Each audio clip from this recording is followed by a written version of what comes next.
சட்டை கூட போட வழி இல்லாமல் இருந்தால் மொட்டை போடுற இடத்துல உட்காந்து நமக்கு வேலை வாங்கி கொடுத்தேன். அந்த மாதிரி எழுதுறது, வயிற்றுச்சு இரு, தண்ணி கண் போடுற இரு, அப்படிலாம் ஒன்று அதெல்லாம் இருக்கலாம். அதெல்லாம் நம்ம கொஞ்சம் ஸ்பெஷலாக எழுதுவோம். நான் யாருன்னு என்கிட்ட கேட்குறத விட அப்படின்னு சொல்லிட்டு திரும்பி பார்த்தா சந்தானம் காணும். எழுந்து ரெஸ்ட் ரூம் போயிட்டார். கோவமா போயிட்டாரு. கோவமெல்லாம் போல, உடனேயும் அதுக்கு கோவமாக போயிட்டாரு, கத்தி எடுக்க போயிட்டாரு. அப்புறம் என்னை அதுக்கப்புறம் நான் சொன்னேன், நான் யாருன்னு கேட்குறத விட மற்றவங்கிட்ட போய் கேட்டு பாருங்க. ஐயோ அவரா பயங்கரமான ஆளாச்சே, அவர்கிட்ட கொஞ்சம் ஜாக்கிரதையாக நடந்துங்க அப்படின்னு சொல்லணும். சரி இது வச்சுக்கலாம் நான் சேர்த்துக்கு அப்படின்ட்டாப்புல. பயங்கர நெருக்கடி ஆகுதுன்னு சொல்லிட்டு காலிக்கு போய் பத்துக்கிறான். என்னடான்னு யோசிச்சோம்னா, இன்னும் என்ன நீ பைத்தியக்காரனா நினச்சிருக்கிறல்ல நீ. இல்லை அப்படிலாம் கிடையாது, இவனால் கண்டிப்பாக நம்ம வெளியே போயிடலாம் அப்படின்னு ஒரு ஸ்ட்ராங் பண்ணுறதுக்காக அதை நான் கொஞ்சம் ரிப்பீட்டேஷனாக சொன்னேன். ஜனங்க வந்து எதை விரும்புகிறாங்க, எப்படி அவங்களுடைய மனநிலை என்னமோதோ அதுக்கேற்ற மாதிரி மாற்றிக்கிற கலைஞன் இருந்தால் மட்டும்தான் இன்றைக்கி நம்ம இது பண்ண முடியும். நம்ம இன்னும் பழைய ஜோக்கு 10 வருஷத்துக்கு முன்னாடி இருக்கிற ஜோக்கு எடுத்து உள்ளே நுழைச்சி கிச்சு போட்டு பண்ணோம்னா வேலைக்கு ஆகாது. இன்றைக்கி ட்ரெண்டிங்கில் பசங்க வந்து காலேஜ் பசங்க, ஸ்கூல் பசங்களுடைய இது என்ன, அவங்களோட மைண்ட்லாம் எப்படி இருக்குதுன்னு போட்டு அதை கலாச்சிப்போம். A1 நீங்கள் பாதி படம் தான், மீதி படம் A2வே பண்ணலாம், அது மாதிரி இருக்குது.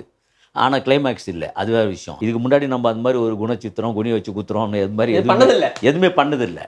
என்னடா இது அப்படின்னு சொல்லி நமக்கு பயங்கர இதுவாகிடுச்சு எனக்கு. இப்போவும் பாரு, அவர் சீரியஸாக வேணான்னு எடுக்கிறத இப்போ வச்சு நம்ம கிண்டல் பண்ணுறோம்ல, இதுதான் நம்ம வேலையே. ஆமாம், அந்த வேலையை தவிர நமக்கு மற்ற அந்த வேலைலாம் நமக்கு தெரியாது. வசந்த் டிவி நேயர்களுக்கு வணக்கம். நான் மட்டும் கிடையாது, என் கூட இருக்கக்கூடிய நபரை பற்றி சொல்லணும்னா, இப்போ நம்ம பார்த்துட்டு இருக்கக்கூடிய நிறைய திரைப்படங்கள்ல காமெடியனா இருக்கட்டும், இல்லை வந்து ஒரு குணச்சித்திர வேடமா இருக்கட்டும், நடிச்சு அஸ்திட்டு இருக்கக்கூடிய ஒரு நபர் தான் நம்ம கூட இருக்காரு. மாறன் அண்ணா, வணக்கம், வெல்கம் டு தி ஷோண்ணே. வணக்கம் வணக்கம் வணக்கம். எப்படி இருக்கீங்கண்ணே? ரொம்ப நல்லா இருக்கேன், ரொம்ப சந்தோஷமா இருக்கு. உங்க கூட பேச போறோம் போது நான் சிரிச்சிட்டே தான் வந்தேன். வரும்போது பார்த்தாலே தெரியும் மாறனோட இன்டர்வியூ தானே. அந்த மாதிரி ஃபன் ஃபீல்டான நிறைய படங்கள் தொடர்ச்சியா கொடுத்துட்டு இருந்தீங்க. டப்புன்னு ஒரு பிரேக் போட்டு சென்டிமெண்ட்டுக்கு போறீங்க அப்படின்னும் போது எனக்கு ஃபர்ஸ்ட் ஆஃப் ஆல் ஒரு கேள்வி இருந்துச்சு. எப்படி நம்ம வந்து சினிமா தான் லைஃப் அப்படின்னு முடிவு பண்ணீங்க? எப்போ முடிவு பண்ணீங்க? சினிமா தான் லைஃப் நம்ம ஆரம்பத்தில் முடிவெல்லாம் பண்ணல. லைஃபே அங்கே வந்து எப்படி போவோம் என்ன ஆகுங்கிறது நம்மளுக்கு தெரியாது. அப்போ இருந்த வேலை அந்த மாதிரி. அதுக்கப்புறம் நான் பேசிக்காக ஆர்ட் டைரக்டராக இருந்துட்டு ஒரு தனியார் சேனலில் வந்து இருந்தோம். அது நடிப்போங்கிறதெல்லாம் கிடையாது. அது நம்ம நண்பர் ஒருத்தர் இருக்கார், நடிக்கிறதுக்காக அவரை கூப்பிட்டு போனேன். ஃபிலிம் இன்ஸ்டியூட்டில் வந்து அவருக்கு ஆக்டிங்காக கூப்பிட்டு போனேன். அப்போ பார்த்துங்க, நமக்கு எதுக்காக இதை சொல்ல வரேன்னா, நடிப்புக்கும் நமக்கும் அப்போங்கிறது வந்து எந்த இதுவும் இல்லை. அப்போ வந்து கிட்டத்தட்ட வந்து அவர் தான் அதில் ஆர்வமாக இருந்தார். அப்போ வந்து அதில் சீட்டு கிடைக்கிறது பயங்கர கஷ்டம் ஃபிலிம் இன்ஸ்டியூட்லாம். பார்த்தீங்கன்னா அந்த ஊமை விடிகள், ஆபாவானன், அந்த டிஎஃப்டினால ஒரு பெரிய மரியாதையாக இருக்கும் தெரியுங்களா அந்த காலம். அப்போ வந்து டோட்டலாக வந்து அவரை ரேக்கிங்லாம் பண்ணாங்க. ரேக்கிங் பண்ணவங்கலாம் வந்து பெரிய இன்றைக்கி நடிச்சிட்டு இருக்காங்கன்னு வச்சுங்களேன். அந்த ரேஞ்சில் இருக்கிறவங்களாம் ரேக்கிங் பண்ணாங்க. அவர் ஒரு நடித்து காட்ட சொல்லுவாங்க, அதுதான் அதிகப்படியான ரேக்கிங் அங்கே ஃபிலிம்ஸில். உடனே எனக்கு ஒரு பெரிய இது வந்துருச்சு. சரி என்ன பண்ணணும்னு சொல்லிட்டு ஒரு சீன் ஒன்று பண்ணி காட்டினேன். அவனுங்க எல்லாம் பயங்கர கிளாப்ஸ் பண்ணிட்டானுங்க. அடடா, நமக்கு அப்போ கூட எனக்கு நடிக்கணுங்கிற ஆசைலாம் வரல. நம்ம ஃப்ரெண்டை காப்பாற்றுறோம் அப்படிங்கிற ஒரு விஷயங்கள் தான். ஒவ்வொரு பரிமாணங்களையும் நம்ம சினிமாவோட வளர்ச்சியை பார்த்துட்டே இருக்கோன்னு. ஆரம்ப காலத்தில் நீங்கள் பட்ட ஸ்ட்ரகிள், இப்போ நீங்கள் வளர்ந்துக்கிட்டு இருக்கிற விதம் அப்படின்னு இருக்கு இல்லையா? ஸோ இந்த ஒரு கேப்பை நீங்கள் எப்படி பார்க்குறீங்க? இல்லை புரியல எனக்கு. ரொம்ப ஸ்ட்ரகிளாக இருக்கும் ஆரம்ப காலத்தில், பட் இப்போ நம்ம கொஞ்சம் வளர்ந்து சொன்னேன். இப்போ நம்ம நடிக்கணுங்கிற விஷயங்கள் இருக்கு இல்லையா, அது மாதிரி எல்லாத்துலேயும் ஸ்ட்ரகிள் தான். உங்களுக்கு ஆரம்ப காலம் சினிமாவில் இப்போ இன்றைக்கி சினிமாவில் இருக்காங்க இல்லையா, சான்ஸ் கேட்குறவங்க எல்லாருக்குமே பார்த்திங்கன்னா நம்ம நேராக கூட்டின்னு வந்து அவங்களுக்கு ஹெல்ப் பண்ண போகிறது கிடையாது.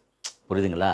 ஏதாவது கஷ்டப்படுறோம் அது பண்ணுறோம் அப்படின்னா ஹெல்ப் பண்ணலாம். சினிமாவில் வந்து டக்குன்னு கூட்டின்னு வந்து ஒருத்தர் நம்மக்கிட்ட நம்பி கேட்பாங்க. நம்மக்கிட்ட பேசிட்டோம்னா, நம்ம நம்பர் வாங்கி பேசிட்டோம்னா அவங்களுடைய ஃப்யூச்சர் இதுவாகிடும், கண்டிப்பாக நம்ம ஹெல்ப் பண்ணுறோம் அப்படிங்கிற பெரிய நம்பிக்கையோடு தான் நம்மக்கிட்ட பேசுவாங்க.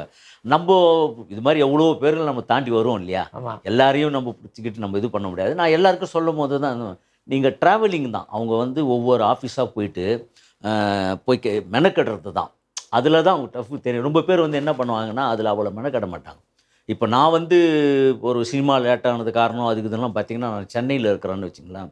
சினிமா கம்பெனிக்கு போயிட்டு என்ன தான் இருந்தாலும் மதியானம் லஞ்ச் டைமுக்கு வீட்டில் கறி குழம்பு இருக்கும், சாப்பிட வந்துடுவோம். இல்லை ஈவினிங் சாப்பிட வந்துடுவோம், அப்படி இருக்கும். ஆனால் வெளியூர்லலாம் வந்து இங்கே வேலையை தேடுறவங்க, சினிமா கம்பெனி தேடுறவங்களாம் அவங்க கனவு அதுதான் இருக்கும்.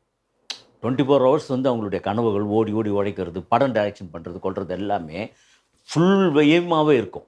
அதனால தான் அவங்களால ஈஸியாக ஜெயிக்க முடியுது. நம்ம இங்கே சென்னை அப்படிங்கிறதுனால வந்து அட போடான்னு பீச்சுக்கே போகாதவங்களாம் பாதி பேர் இருக்கிறாங்க.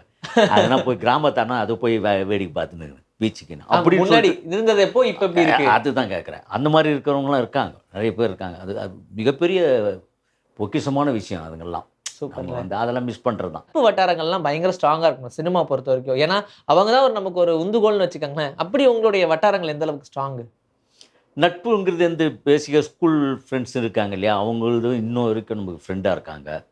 அதுக்கப்புறம் வந்து நீங்கள் பார்த்தீங்கன்னா வந்து நான் யூனிவர்சிட்டியில் தான் படித்தேன். நான் வந்து காலேஜுங்கிறது எல்லா காலேஜுக்கும் போவேன், அமக்கலம் பண்ணுவேன். அது ஒரு பெரிய தனி ஸ்டோரி. அது அது வேறு லெவலில் வேற லெவல்.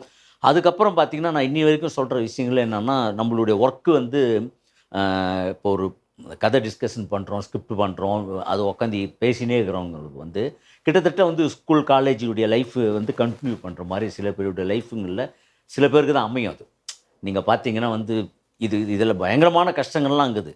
நம்ம யோசிக்கிற விஷயங்கள் வந்து சும்மா வந்துடாது. ஆமா. நம்ம யோசிக்கிற விஷயங்கள் காமெடியாக இருக்கட்டும், ஸ்கிரிப்டாக இருக்கட்டும், அதெல்லாம் போட்டு பயங்கர இது பண்ணணும். நம்ம என்ன நான் வந்து சில நேரங்களில் அதுக்குள்ளே எவ்வளோ கஷ்டங்களாக இருந்தாலும் நம்ம டிஸ்கஷன் பண்ணி ஒரு டீமாக இருக்கிறோம் இல்லையா, ஃப்ரெண்ட்லியாக இருக்கிறதுங்கிறது. அப்புறம் ஒரு ஷூட்டிங் என்டர்டைன்மெண்ட்டான விஷயங்கள்லாம் நிறைய பேருக்கு வந்து வேடிக்கை பார்ப்பாங்க ஷூட்டிங்கை. அதுக்கப்புறம் ஒரு நாள் ஃபுல்லாக வேடிக்கை பார்த்தா ஐயோயோன்னு வெத்துட்டு போயிடுவாங்க. நம்ம ரொம்ப ரொம்ப சாதாரணமாக நல்லா இல்லைன்னு சொல்லிட்டு போயிடுறோம் ஈஸியாக. எவ்வளோ கஷ்டப்படுறாங்க அப்படின்வாங்க. கண்டிப்பா. இப்போ படமே பார்த்துட்டு கூட சொல்கிறவங்க நிறைய பேர் உண்டு.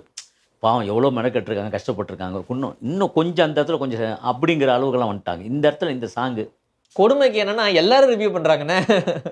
அது வந்து இன்னைக்கு மீடியா வந்துருச்சு இல்லையா. அது அதாவது வளர்ச்சிக்கு நாகரிக வளர்ச்சி அடைய அடைய எல்லாமே வந்து மறைச்சியெல்லாம் பண்ண முடியாது. ஆமா. அதெல்லாம் அந்த காலம் அதெல்லாம். இப்போ நம்ம ஒரு படத்துக்காக ஸ்கிரிப்ட் எழுதுறது வந்து ஒரு பெரிய டாஸ்க். அதுலயும் வந்து ஸ்கிரிப்ட்ல காமெடி டயலாக்ஸ் எழுதுறதுல உங்களுக்கு ஒரு இம்பார்ட்டன்டான ரோல் இருக்கும் நீங்க நடிக்கிற படங்கள்ல. ஸோ சந்தான மன்னனுக்கும் சரி நீங்க நிறைய டயலாக்ஸ் தான் எழுதியிருக்கீங்க. 10 வருஷத்துக்கான ஒரு பாண்ட் அது. ஸோ அது எப்படி நீங்க பாக்குறீங்க அந்த பந்தத்தை? அதுதான் இப்போ சொல்ல வந்தேன்ல, நான் வந்து நமக்கு ஃப்ரெண்ட்லியாக இருக்கிறங்கிறது இல்லையா, எல்லாருக்குமே சினிமாவில் ஒரு டீம் ஒன்று இருக்கும், ஃபார்மேட் ஆகிடும். அது எப்படின்னா வந்து ஃபஸ்ட்டு படங்களில் ஒன்று செட் ஆகிட்டோம்னா அவங்க அதுலேருந்து ஃப்ரெண்ட் ஆகி அடுத்தடுத்த படங்களாக இருக்கட்டும், இல்லை அவங்க காண்டாக்ட் பண்ணிக்கிட்டு ஒரு ஃப்ரெண்ட்லியாக இருப்பாங்க. அது எல்லாருக்கும் ஒரு டீம் செட் ஆகிடும். அதுலேருந்து அங்கே போகிறது இங்கே போகிறதுங்கிறது நம்ம ஒரு ஆக்டராங்கிறனால நம்ம எல்லாத்துக்கும் அப்படி ஸ்பிட் ஆகி அப்படி வந்துடுவோம். பட் டெக்னீஷியன் டீமாக இருக்கும்போது ஒரு டீமாக வருவாங்க, ஒன்று பண்ணுவாங்க. வெளி ஆர்டிஸ்ட்டுங்க டெக்னீஷியன்லாம் உள்ளே வந்தாலும் ஒரு டீம் தான் அது. அது அவங்களுக்குன்னு ஒவ்வொரு டீம் இருக்கும். இப்போ நீங்கள் வந்து இப்போ ஹீரோக்கா நம்ம வந்து ஒன்று மெனக்கர்றாரு இல்லையா, அந்த மாதிரி இன்றைக்கி இப்போ வந்து நம்ம ஸ்கிரிப்ட் சைட்லலாம் இருக்குது இல்லையா, அதெல்லாம் பார்த்தீங்கன்னால இப்போ வடுகுபட்டு ராமசாமிலாம் பார்த்தீங்கன்னா படம் பார்த்துட்டு என்னன்னா கலாச்சியில் என்ன பயங்கரமாக ஒன்று கலாய்ப்பீங்க, அது இல்லவே சும்மா அப்படியே இதுவாக பண்ணியிருக்கீங்க அப்படின்னு சொல்லிவிட்டு ஒரு நாள் தனியாகவே இது பண்ணி டப்பிங் ஸ்டுடியோ போட்டு ஃபுல்லாக நிறைய பஞ்சஸ் அப்புறமா ஏற்றினேன். ஏம்பா நீ அப்படிங்கிறது இப்போ எல்லாரையுமே அவர் ஹீரோவுக்கு ஒரு மெட்டீரியலாக கலாய்க்கிற விஷயமா இருக்குது இல்லையா. அது வந்து அவர் வந்து இன்றைக்கி அதான் சொல்லுவாங்கள்ல, எல்லா படமும் இப்போ விட்டு கொடுத்து யார் வேணாம் நாங்கிறதுலாம் இல்லை. அந்த மாதிரியான இதுவங்களாம் இருக்குது. ஒரு கட்டங்களில் வந்து ஜனங்க வந்து எதை விரும்புகிறாங்க, எப்படி அவங்களுடைய மனநிலை என்னமோதோ அதுக்கேற்ற மாதிரி மாற்றிக்கிற கலைஞன் இருந்தால் மட்டும்தான் இன்றைக்கி நம்ம இது பண்ண முடியும். இப்போ அப்டேட் ஆகணும் எல்லா விஷயங்களையும். வந்து நமக்கு இன்றைக்கி இருக்கக்கூடிய பசங்க இருக்காங்க இல்லையா, 2K இன்றைக்கி அவங்களாம் கிளாப்ஸ் பண்ணுற அளவுக்கு நம்ம யோசிக்கணும் அப்படிங்கிறது வந்து அப்டேட் ஆகிற விஷயங்கள் தான் அது. நம்ம இன்னும் பழைய ஜோக்கு 10 வருஷத்துக்கு முன்னாடி இருக்கிற ஜோக்கை எடுத்து உள்ளே நுழைச்சி கிச்சு போட்டு பண்ணோம்னா வேலைக்கு ஆகாது. இன்றைக்கி ட்ரெண்டிங்கில் பசங்க வந்து காலேஜ் பசங்க ஸ்கூல் பசங்களுடைய இது என்ன, அவங்களோட மைண்ட்லாம் எப்படி இருக்குதுன்னு போட்டு அதை கலாய்ச்சிப்போம். ரெண்டாவது இன்னொரு பெரிய எங்களுடைய இதுலேயே வந்து எப்படின்னா, சில இடங்கள் வந்து நமக்கு இதை சொன்னால் வெளியே கலாய்ப்பாங்கன்னு ஒன்று இருக்குது இல்லையா, ரிவ்யூ பண்ணும்போதும் அதை நாங்களே கலாய்ச்சிப்போம். சூப்பரு. நீங்க என்ன கலாய்க்கிறது? அது கூட நம்ம அடுத்தது அது உடனே பண்ணுறோம். அதுதான் விஷயம். இப்போ அப்டேட் ஆகிற விஷயங்கள்ங்கிறதே அதுதான். நம்மளுடைய பலங்கிறது அதுதான். இதை நீ சொல்லாதப்பா அடுத்த இதுல வந்துரும் அப்படின்னு சொல்லி கலாய்ச்சிட்டு அது வந்து அதை இது பண்ணிவிடுவோம். அதை பாரு, அதை சொன்ன உடனே அதுக்கு இதை ஒன்று சொல்ல போகிறோம் பாரு அப்படின்னு சொல்லி ஒன்று நாங்களே ஒன்று போட்டுருவோம். கண்டிப்பாண்ணே. இப்போ சேசு அண்ணன் வந்து ஒரு சூப்பரான டயலாக் பேசியிருப்பார் இல்லையா, நீங்கள் ஜாலியாக போனோம்னா நான் எமோஷனல் புரியுது புரியுது. இல்லை அந்த டயலாக் உருவான விதத்தை பற்றி கேட்கலான்னு வந்தேன். அதுவா அது சொல்கிறேன். அது வேணாம். இப்போ அந்த டைலாக் வந்து இப்போ பொதுவாகவே வந்து A1க்கு அப்புறம் வந்து நான் A1ல் வந்து எப்படின்னா டைலாக்காக நம்ம எழுதுறதை விட நம்ம கூடவே இருக்கணும் போது நம்ம வந்து ஸ்பாட்லேயே அந்த என்னென்ன வேணும் அப்படிங்கிறத டைலாக்காக நம்ம பேசிப்போம். இப்போ நம்ம டீமு அங்கே இல்லைன்னு வச்சிங்களேன், இப்போ நான் இருக்கேன் அப்படின்னா ஸ்கிரிப்ட் சைடில் அண்ணன் பார்த்துப்பாரு அப்படின்னு சொல்லி நம்மளை விட்டுருவாங்க. அப்போ என்ன ஆகும்னா நிறைய இப்போ A1ல் நீங்கள் பாதி படம் தான், மீதி படம் A2வே பண்ணலாம், அது மாதிரி இருக்குது. ஆனால் கிளைமேக்ஸ் இல்லை, அது வேறு விஷயம். அதனால் என்னன்னா அவ்வளோ விஷயங்கள் எடுத்திருப்போம். ஃபுட்டேஜுங்கிறது 3.5 மணி நேரம் 4 மணி நேரம்லாம் அப்போ அப்போ அப்டேட் பண்ணிகிட்டே இருப்போம் என்னென்ன விஷயங்கள்னு. அங்கே நம்ம டைலாக் சொல்லிக் கொடுக்குறது கொள்வது அதுக்கு இதுங்கிறது. டைரக்டர் இருக்காருன்னு வச்சுக்கோங்க, நம்மள எல்லாமே ஒரே டீமாக தானே உட்காந்து நாங்கள் ஒர்க் பண்ணோம். ஜான்சன் வந்து ஆல்ரெடி நம்ம சந்தானம் ஆஃபீஸில் எல்லாம் ஒன்றா ஒர்க் பண்ணதுங்கிறனால, அதனால் அந்த இதுவெல்லாம் கிடையாது. நம்ம ஒன்று சொல்கிறோம், அவர் ஒன்று சொல்லுவார் அப்படிங்கிறது. அவர் மாடுலேஷன்லாம் பிடிப்பார். ஒன்று வந்து இப்போ சந்தானத்துக்கு அந்த லோக்கல் மாடுலேஷன் ஒன்று இருக்குதுல்ல, ஜான்சன் நல்லா பண்ணுவாப்புல. பண்ணும்போது நானே சொல்லுவேன், ஜான்சா நீ சூப்பராக பண்ணலாம், நீயே ஒரு ஹீரோ ஒரு படம் பண்ணுன்னுவேன். அந்த மாதிரி அந்த ஸ்டைல் நல்லா இருக்கும். அந்த ஸ்டைலை வாங்கி சந்தானம் பண்ணுவாங்க. அதான் அந்த ஃபுல் மேனலிசமும் அது ஏன்னா நான் ஜான்சன் அண்ணியும் பார்த்திருக்கேன். அவரோட மேனலிசமே அப்படிதான் இருக்கும். சோ அப்படியே ரிஃப்ளெக்ட் பண்ணிருப்பாரு. ரொம்ப நல்லா இருக்கும். அந்த ஸ்டைல்லாம் பிடிச்சி பண்றோம். இப்போ நாமளும் அப்படித்தானே வழக்கமா ஏதாவது ஒன்று வித்தியாசம் பண்ணணும், இந்த படத்துல ஏதாவது ஒன்று பண்ணணும் அப்படின்ட்டு தாடி ஏத்துறது. வாவ். மாறு வேஷத்துல போய் இப்போ ஏதோ ஒன்று பண்றது. இது கண்ணாடி போட்டுக்கிறது. அப்படி இல்லாமல் கேரக்டரா வாய்ஸா ஏதாவது ஒன்று மாற்றி ஒன்று பண்ணாங்கன்னா, இப்போ நம்மள கிராமத்து படங்கள் அதுக்கு இதுன்னு வரும்போது நம்ம சென்னை ஸ்லாங்குன்னும் போது இப்போ கிராமத்து படங்கள் துணிஞ்சு கூப்பிடுறாங்க. இப்போ நம்ம பண்ணிட்டு இருக்கிற 4-5 படங்கள் எல்லாமே போயிட்டுருக்கு. ஒன்று வேலூர் இதுவாக இருக்கும், ஒன்று மதுரை, திருச்சி அப்படிலாம் போது நான் மேக்ஸிமம் என்னன்னா நம்ம ஸ்டைல் ஒன்றுக்கு எதிர்பார்ப்பாங்க. நான் என்ன உங்கள் ஸ்டைல் சொல்லுங்கள் அப்படின்வேன். நீ வாடா நான் உங்கள் ஸ்டைல்லையே பேசிட்டுங்க, அதான் நல்லா இருக்குது, அது பரவாயில்ல அப்படிங்கிற மைண்ட் செட்டில் வந்துடுவாங்க டைரக்டர். நீங்கள் ஏதாவது அங்கே காம்ப்ரமைஸ் பண்ணுவீங்களா? எதெல்லாம் இல்லை, நம்ம ஸ்டைலில் ஒன்று வந்துடும் இல்லையா. அது பார்க்கும்போதோ அவங்க திருச்சியோ கோயம்புத்தூரோ எல்லாம் பார்த்தீங்கன்னா ஸ்லாங் வேறு மாதிரி இருக்கும். நான் மேக்ஸிமம் ரொம்ப இப்போ வடிவம் பார்த்தீங்கன்னா சென்னை இதுவங்கலாம் ரொம்ப குறைச்சிருப்போம், ரொம்ப இருக்காது. நீங்கள் பார்த்தீங்கன்னா அதில் மட்டும் கொஞ்சம் கவனமாக இருப்போம். ஏன்னா ஓரளவுக்காவது அந்த ஸ்லாங்கை ரெடி பண்ணுங்க. நம்மளுடைய ஸ்லாங்கை வந்து உலகம் ஃபுல்லாக தமிழ் பேசுகிறவங்க எல்லாமே ரசிக்கிற ஸ்லாங் இதெல்லாம். அதில் என்னடா அப்படிங்கிற மாதிரி வேறு வார்த்தைகள்லாம் புதுசாலாம் வரப்போகிறதுலாம் கிடையாது. அது காமெடியாக அது ஒர்க் அவுட் ஆயிடுச்சுன்னா அதில் எந்த ஸ்லாங் வந்தாலும் சூப்பராக ஒர்க் அவுட் ஆகும். சூப்பர். இப்போ ஹைவே ஏறிட்டீங்க, பட் நான் கேட்ட கேள்வி நீங்கள் மறந்துட்டீங்க. இன்னும் வரல. எப்படி அந்த டயலாக் உருவாச்சுன்னு கேட்டேன். அதுக்கு அது சொல்கிறேன், நிறைய சொல்லிட்டேன். அதனால தப்பிச்சு அப்படியே வந்தேன். நான் கூகுள் மேப் போட்டுனா அங்கே எடுத்துன்னு போய் காட்டுச்சு. நான் டக்குன்னு நமக்கு ரூட்டில் வந்து நான் முட்டு சந்தில் நிற்கிறேன். அது வந்து சின்னங்களில் கூகுள் குளத்துலலாம் காட்டும், அங்கெல்லாம் போய் நிறைய பேர் இதுவாகிருக்கானுங்க. இப்போ நான் சொல்கிறது என்னென்னா, அந்த டைலாக் வந்து அந்த மாதிரி அடுத்தடுத்த படங்கள்லாம் இருக்குது இல்லையா. இப்போது பாரிஸ் ஜெயராஜா இருக்கட்டும், சேசுக்கிட்டும் போது எதனா ஒன்று ஸ்பெஷலாக நீங்கள் கொஞ்சம் யோசிங்கண்ணா அப்படின்வாங்க. இந்த வயிற்றுச்சல் பிடிச்ச ஐயருன்னு சொல்லி அந்த இதுவங்களாம் நம்ம இது பண்ணுவோம். சட்டை கூட போட வழி இல்லாமல் இருந்தால் மொட்டை போடுற இடத்துல உட்காந்து நமக்கு வேலை வாங்கி கொடுத்தேன். அந்த மாதிரி எழுதுறது, வயிற்றுச்சு ஐயர், தண்ணி கண் போடுற ஐயர் அப்படிலாம் ஒன்று அதெல்லாம் இருக்கலாம். அதெல்லாம் நம்ம கொஞ்சம் ஸ்பெஷலாக எழுதுவோம். இதுக்கு வந்து சேஸுக்கு வந்து அதில் வந்து A1 வந்து அந்த டைலாக்குங்கிறது வந்து எப்படின்னா, உட்காந்து நாங்கள் டிஸ்கஷன் பண்ணுவோம். இந்த டைலாக் இவருக்கு இதை பேசலாம் அப்படின்னும் போதும், சேஸுக்கு வந்து ஒரு டைலாக் எழுதணும் அப்படின்னும் போது நான் வந்து சொன்னேன். சேஸ் வந்து நாங்கள் போய் கேட்கும் போது அவர் என்ன சொல்கிறாருன்னா, நான் யாருன்னு என்கிட்ட கேட்குறத விட அப்படின்னு சொல்லிட்டு திரும்பி பார்த்தா சந்தானம் காணோம். எழுந்து ரெஸ்ட் ரூம் போயிட்டார். கோவமாக போயிட்டார். கோவமெல்லாம் போல, உடனேயும் அதுக்கு கோவமாக போயிட்டாரு, கத்தி எடுக்க போயிட்டாரு. அப்புறம் என்னை குத்த பார்த்தீங்களா, அதுக்குள்ளேயே சம்மந்தமே இல்லாமல் ரெஸ்ட் ரூமுக்கு தானே போகிறாரு, எதுக்கு அவர் கோவமாக போகணும்? அப்படியா? எந்திரிச்சு போயிட்டாருன்னா பாவமாக போயிட்டார் அப்படின்னு வச்சுக்கலாம். அப்போ என்ன ஆச்சுன்னா உள்ள போயிட்டார். போனதுக்கப்புறம் கொஞ்ச நேரம் கழிச்சு அதுக்கப்புறம் வந்ததுக்கப்புறம் நாங்கள் எதுனா ஒன்று அதுக்குள்ளே இடையில பேசினுப்போம்.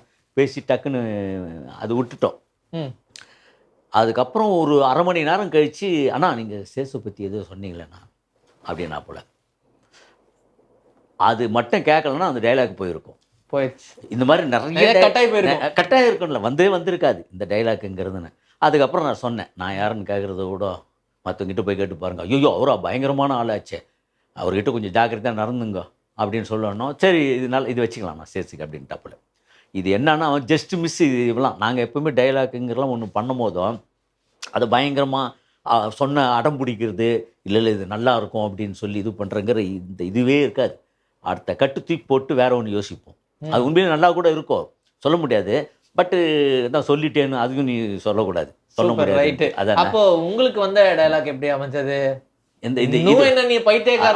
அது வந்து அவர் டைரக்டர் வந்து டிக்கிலோனால வந்து அந்த இது மாதிரி அந்த எல்லாமே ஸ்கிரிப்டாக அவராக பண்ணது. கார்த்திக் யோகி பண்ண விஷயங்கள் தான். அந்த எஸ்கேப் ஆகி எண்டு வர ஃபினிஷிங்லாம் இருக்குங்கிறது அவருடைய கான்செப்ட். இன்னும் என்ன பைத்தியக்காரனும் நினச்சிருக்கிறேன், ரிப்பீட்டேஷனாக பண்ணது வந்து நான் சொன்னது தான். அது இது இந்த அளவுக்கு ஆகும்லாம் நமக்கு தெரியாது. நம்ம நார்மலாக அவர் ஒரு ஸ்கிரிப்டில் ஒன்று நம்ம ஒரு டைலாக்காக ஒன்று சொல்லுவோம். சார் இதை அடிக்கடிக்கு ஒன்று சொல்லிக்கிட்டேன்னு வச்சுங்களேன், இது நல்லா இருக்கும், இது சொல்லிட்டு ஃபினிஷிங் போகும்போது கன்ஃபியூஷன் இருக்கணும் எப்பவுமே வந்து என்னென்னா உண்மையிலேயே இவனால் இவருக்கு எஸ்கேப் ஆகிடுவார் அப்படிங்கிற விஷயத்த வந்து நம்ம சொல்லிட்டோம்னா அங்கங்கே ரொம்ப பைத்தியமாக காட்டினோம்னா தெரிஞ்சிடும் ஆடியன்ஸுக்குங்கிறது. அதில் ஒரு புட்சால்தனம் போட்டுன்னு வச்சுங்களேன், அப்போ கரெக்டாக இருக்கும். ஏம்பா அப்போ அதை ஸ்ட்ராங் பண்ணுறதுக்காக நான் சொன்னது. இன்னும் என்ன நீ பைத்தியக்காரனா நினச்சிருக்கிறேன்னா அப்போ நம்பலாம் போல இது ஓகே, இவனை நம்பலாம். நல்லா தான். ஆனால் எல்லா வேலையும் பண்ணுறான், பைத்தியக்காரத்துக்கு உண்டான எல்லா வேலையும் எல்லாம் படுத்துக்கிறான். பயங்கர நெருக்கடி ஆகுதுன்னு சொல்லிட்டு காலிக்கு போய் படுத்துக்கிறான். என்னடான்னு யோசிச்சோம்னா இன்னும் என்ன நீ பைத்தியக்காரனா நினச்சிருக்கிறல்ல நீ. இல்லை இல்லை அப்படிலாம் கிடையாது, இவனால் கண்டிப்பாக நம்ம வெளியே போயிடலாம் அப்படின்னு ஒரு ஸ்ட்ராங் பண்ணுறதுக்காக அதை நான் கொஞ்சம் ரிப்பீட்டேஷனாக சொன்னேன். அது இந்த அளவுக்கு இவ்வளோ ஸ்ட்ராங் ஆகிடும் அப்படிங்கிறது நான் எதிர்பார்க்கல. சூப்பர். இப்ப காமெடியா நடிச்சிட்டு இருக்கும்போது திடீர்னு ஒரு பிரேக் போட்டு ஜெய் பேபி படத்துல ஒரு ஃபுல் சென்டிமெண்டல் ரோலா பண்ணலாம் அப்படின்னு சொல்லி சுரேஷ் மாரி அவர்களும் உங்களை பயங்கரமா மோல்ட் பண்ணியிருப்பாரு. ஐயோ! நமக்கு அந்த ஆக்சுவலி வந்து அந்த படம் வந்து எனக்கு இப்போ ரஞ்சித்தோட படங்களில் நடிக்கணுங்கிறது எனக்கு ரொம்ப ஆசைப்படுவேன். சில படங்கள் ஆசைப்படுறதெல்லாம் வந்து அது சென்னை பேஸ் பண்ணாலே எனக்கு அதில் நடிக்கணும்னு ஒரு ஆர்வம் வரும். ஏன்னா சார்பேட்டாலாம் வந்து இதெல்லாம் பார்த்தீங்கன்னா, நான் வந்து கிட்டத்தட்ட அந்த மாதிரியான ஒரு கேரக்டர் தான். நீங்க பாக்ஸரா? பாக்ஸரு, சிலம்பாட்டம் தெரியும். ஆ. அதெல்லாம் அப்போ பயங்கரமாக பண்ணுவோம். அப்போ கல்யாணத்துக்கு இதெல்லாம் பண்ணி அந்த சுருள் போடுறது, பட்டா போடுறது. நீங்க ஆர்ட் டைரக்டர் மட்டும் இல்ல, ஆர்ட் டைரக்டராவும் இருந்திருக்கீங்க. அது வந்து அந்த மாதிரி இருந்துன்னா நமக்கு டோட்டலாக அந்த சிலம்பாட்டம், மான் கொம்பு, பானா, செடிக்குச்சி எல்லாம் சொல்லும்போது சொல்லுவாங்க. பந்தம், சுருள், பட்டா இதெல்லாம் வந்து இதில் வர டைப்புங்க. இதெல்லாம் ஸ்டார் பந்தெல்லாம் வச்சு டைவெல்லாம் அடிப்பாங்க பாருங்கள். அதெல்லாம் கல்யாணங்களில் செம கிராண்டாக இருக்கும். அந்த ஸ்டைலில் இருக்கும்போது பாக்ஸிங்கிறது வந்து பெரிய ஸ்டேஜுக்கெல்லாம் போனதில்லை. பட் கோட்ஸாக இது பண்ணி நான் கிளாஸ்லாம் எடுத்திருக்கேன். சிலம்பாட்டத்துக்கு இதெல்லாம் பண்ணியிருக்கோம். அப்போ பார்க்கும்போதோ நம்மளது வந்து அது சார்பட்டா பரம்பரைன்னு போது நம்ம சுண்ணாம்புக்கால ஆறுமுக பரம்பரைன்னுவாங்க. சார்பட்டாங்கிறது ரொம்ப ஸ்ட்ராங்காக இருக்கும். அவங்க வந்து பயங்கர இதுவாக இருக்கும். நம்மளது வந்து ஸ்டைலாக இருக்கும். அது வந்து குருநாதர்னு சொல்லும் போதெல்லாம் ரொம்ப ஸ்டைலாக இருக்கும். நம்மளுடைய டான்சிங் ரோஸ் மாதிரி இருக்குமா? டான்சிங் ரோஸ்லாம் இல்லை. அதில் டான்சிங்கிறது புதுசு. அது நம்ம எதிர்பார்க்காத ஒரு கேரக்டர். அது வேற லெவலு. அவர் ஒரு மாதிரி ஒரு ஹீரோவாக வந்து நமக்கு அறிமுகமானவர். அதுக்கப்புறம் டக்குன்னு அவர் அந்த மாதிரி ஒரு கேரக்டரில் மிகப்பெரிய சாக்கு எங்களுக்கெல்லாம் அது அந்த டான்சிங் ரோஸுங்கிறது. அந்த மாதிரியான ஒரு விஷயங்கள்லாம் போது எனக்கு நடிக்கலையே அந்த மாதிரி படங்கள் பண்ணணுமே அப்படின்னு. எனக்கு பொதுவாகவே உலக சினிமா, மலையாள படங்கள்லாம் லைவான படங்கள்லாம் ஒன்று போகும். ஏன்னா நானும் ஒரு படம் அப்படி தான் பண்ணணுங்கிறதுனால தான் வந்து எங்களுக்கு ஒரு 10-12 வருஷம் கேப் ஆகிருந்தது. நான் ஒரு படம் டைரக்ஷன் பண்ணுற படம் வந்து காமெடியான இந்த மாதிரியான ஒரு படமாக இருந்திருக்கும். ஓகே. ஒரு பாலா படம் அந்த மாதிரியான ஒரு ரொம்ப லைவான ஒரு படம், ஒரு சுப்பிரமணியபுரம் அந்த மாதிரியான விஷயங்களாக இருந்த நம்ம எடுக்க வேண்டிய படமாக இருந்தது. அதனால் என்னடா நம்ம இதில் பண்ண முடியலையே அப்படிங்கிற. ரெண்டாவது நான் முழுக்க நான் ஒரு ப்ரொடியூசர் தேவைக்காக தான் நான் சந்தாந்துக்கிட்ட போனது என்னுடைய இதுக்காக. ஏன்னா என்னுடைய வேலை எழுதுகிற வேலைங்கிறது கிடையாது. நான் எனக்காக வந்து ஒரு தனியார் சேனலில் ஒரு 10 வருஷம் ப்ரோக்ராம் பண்ணும்போது நானே எழுதிக்கிட்டேன்.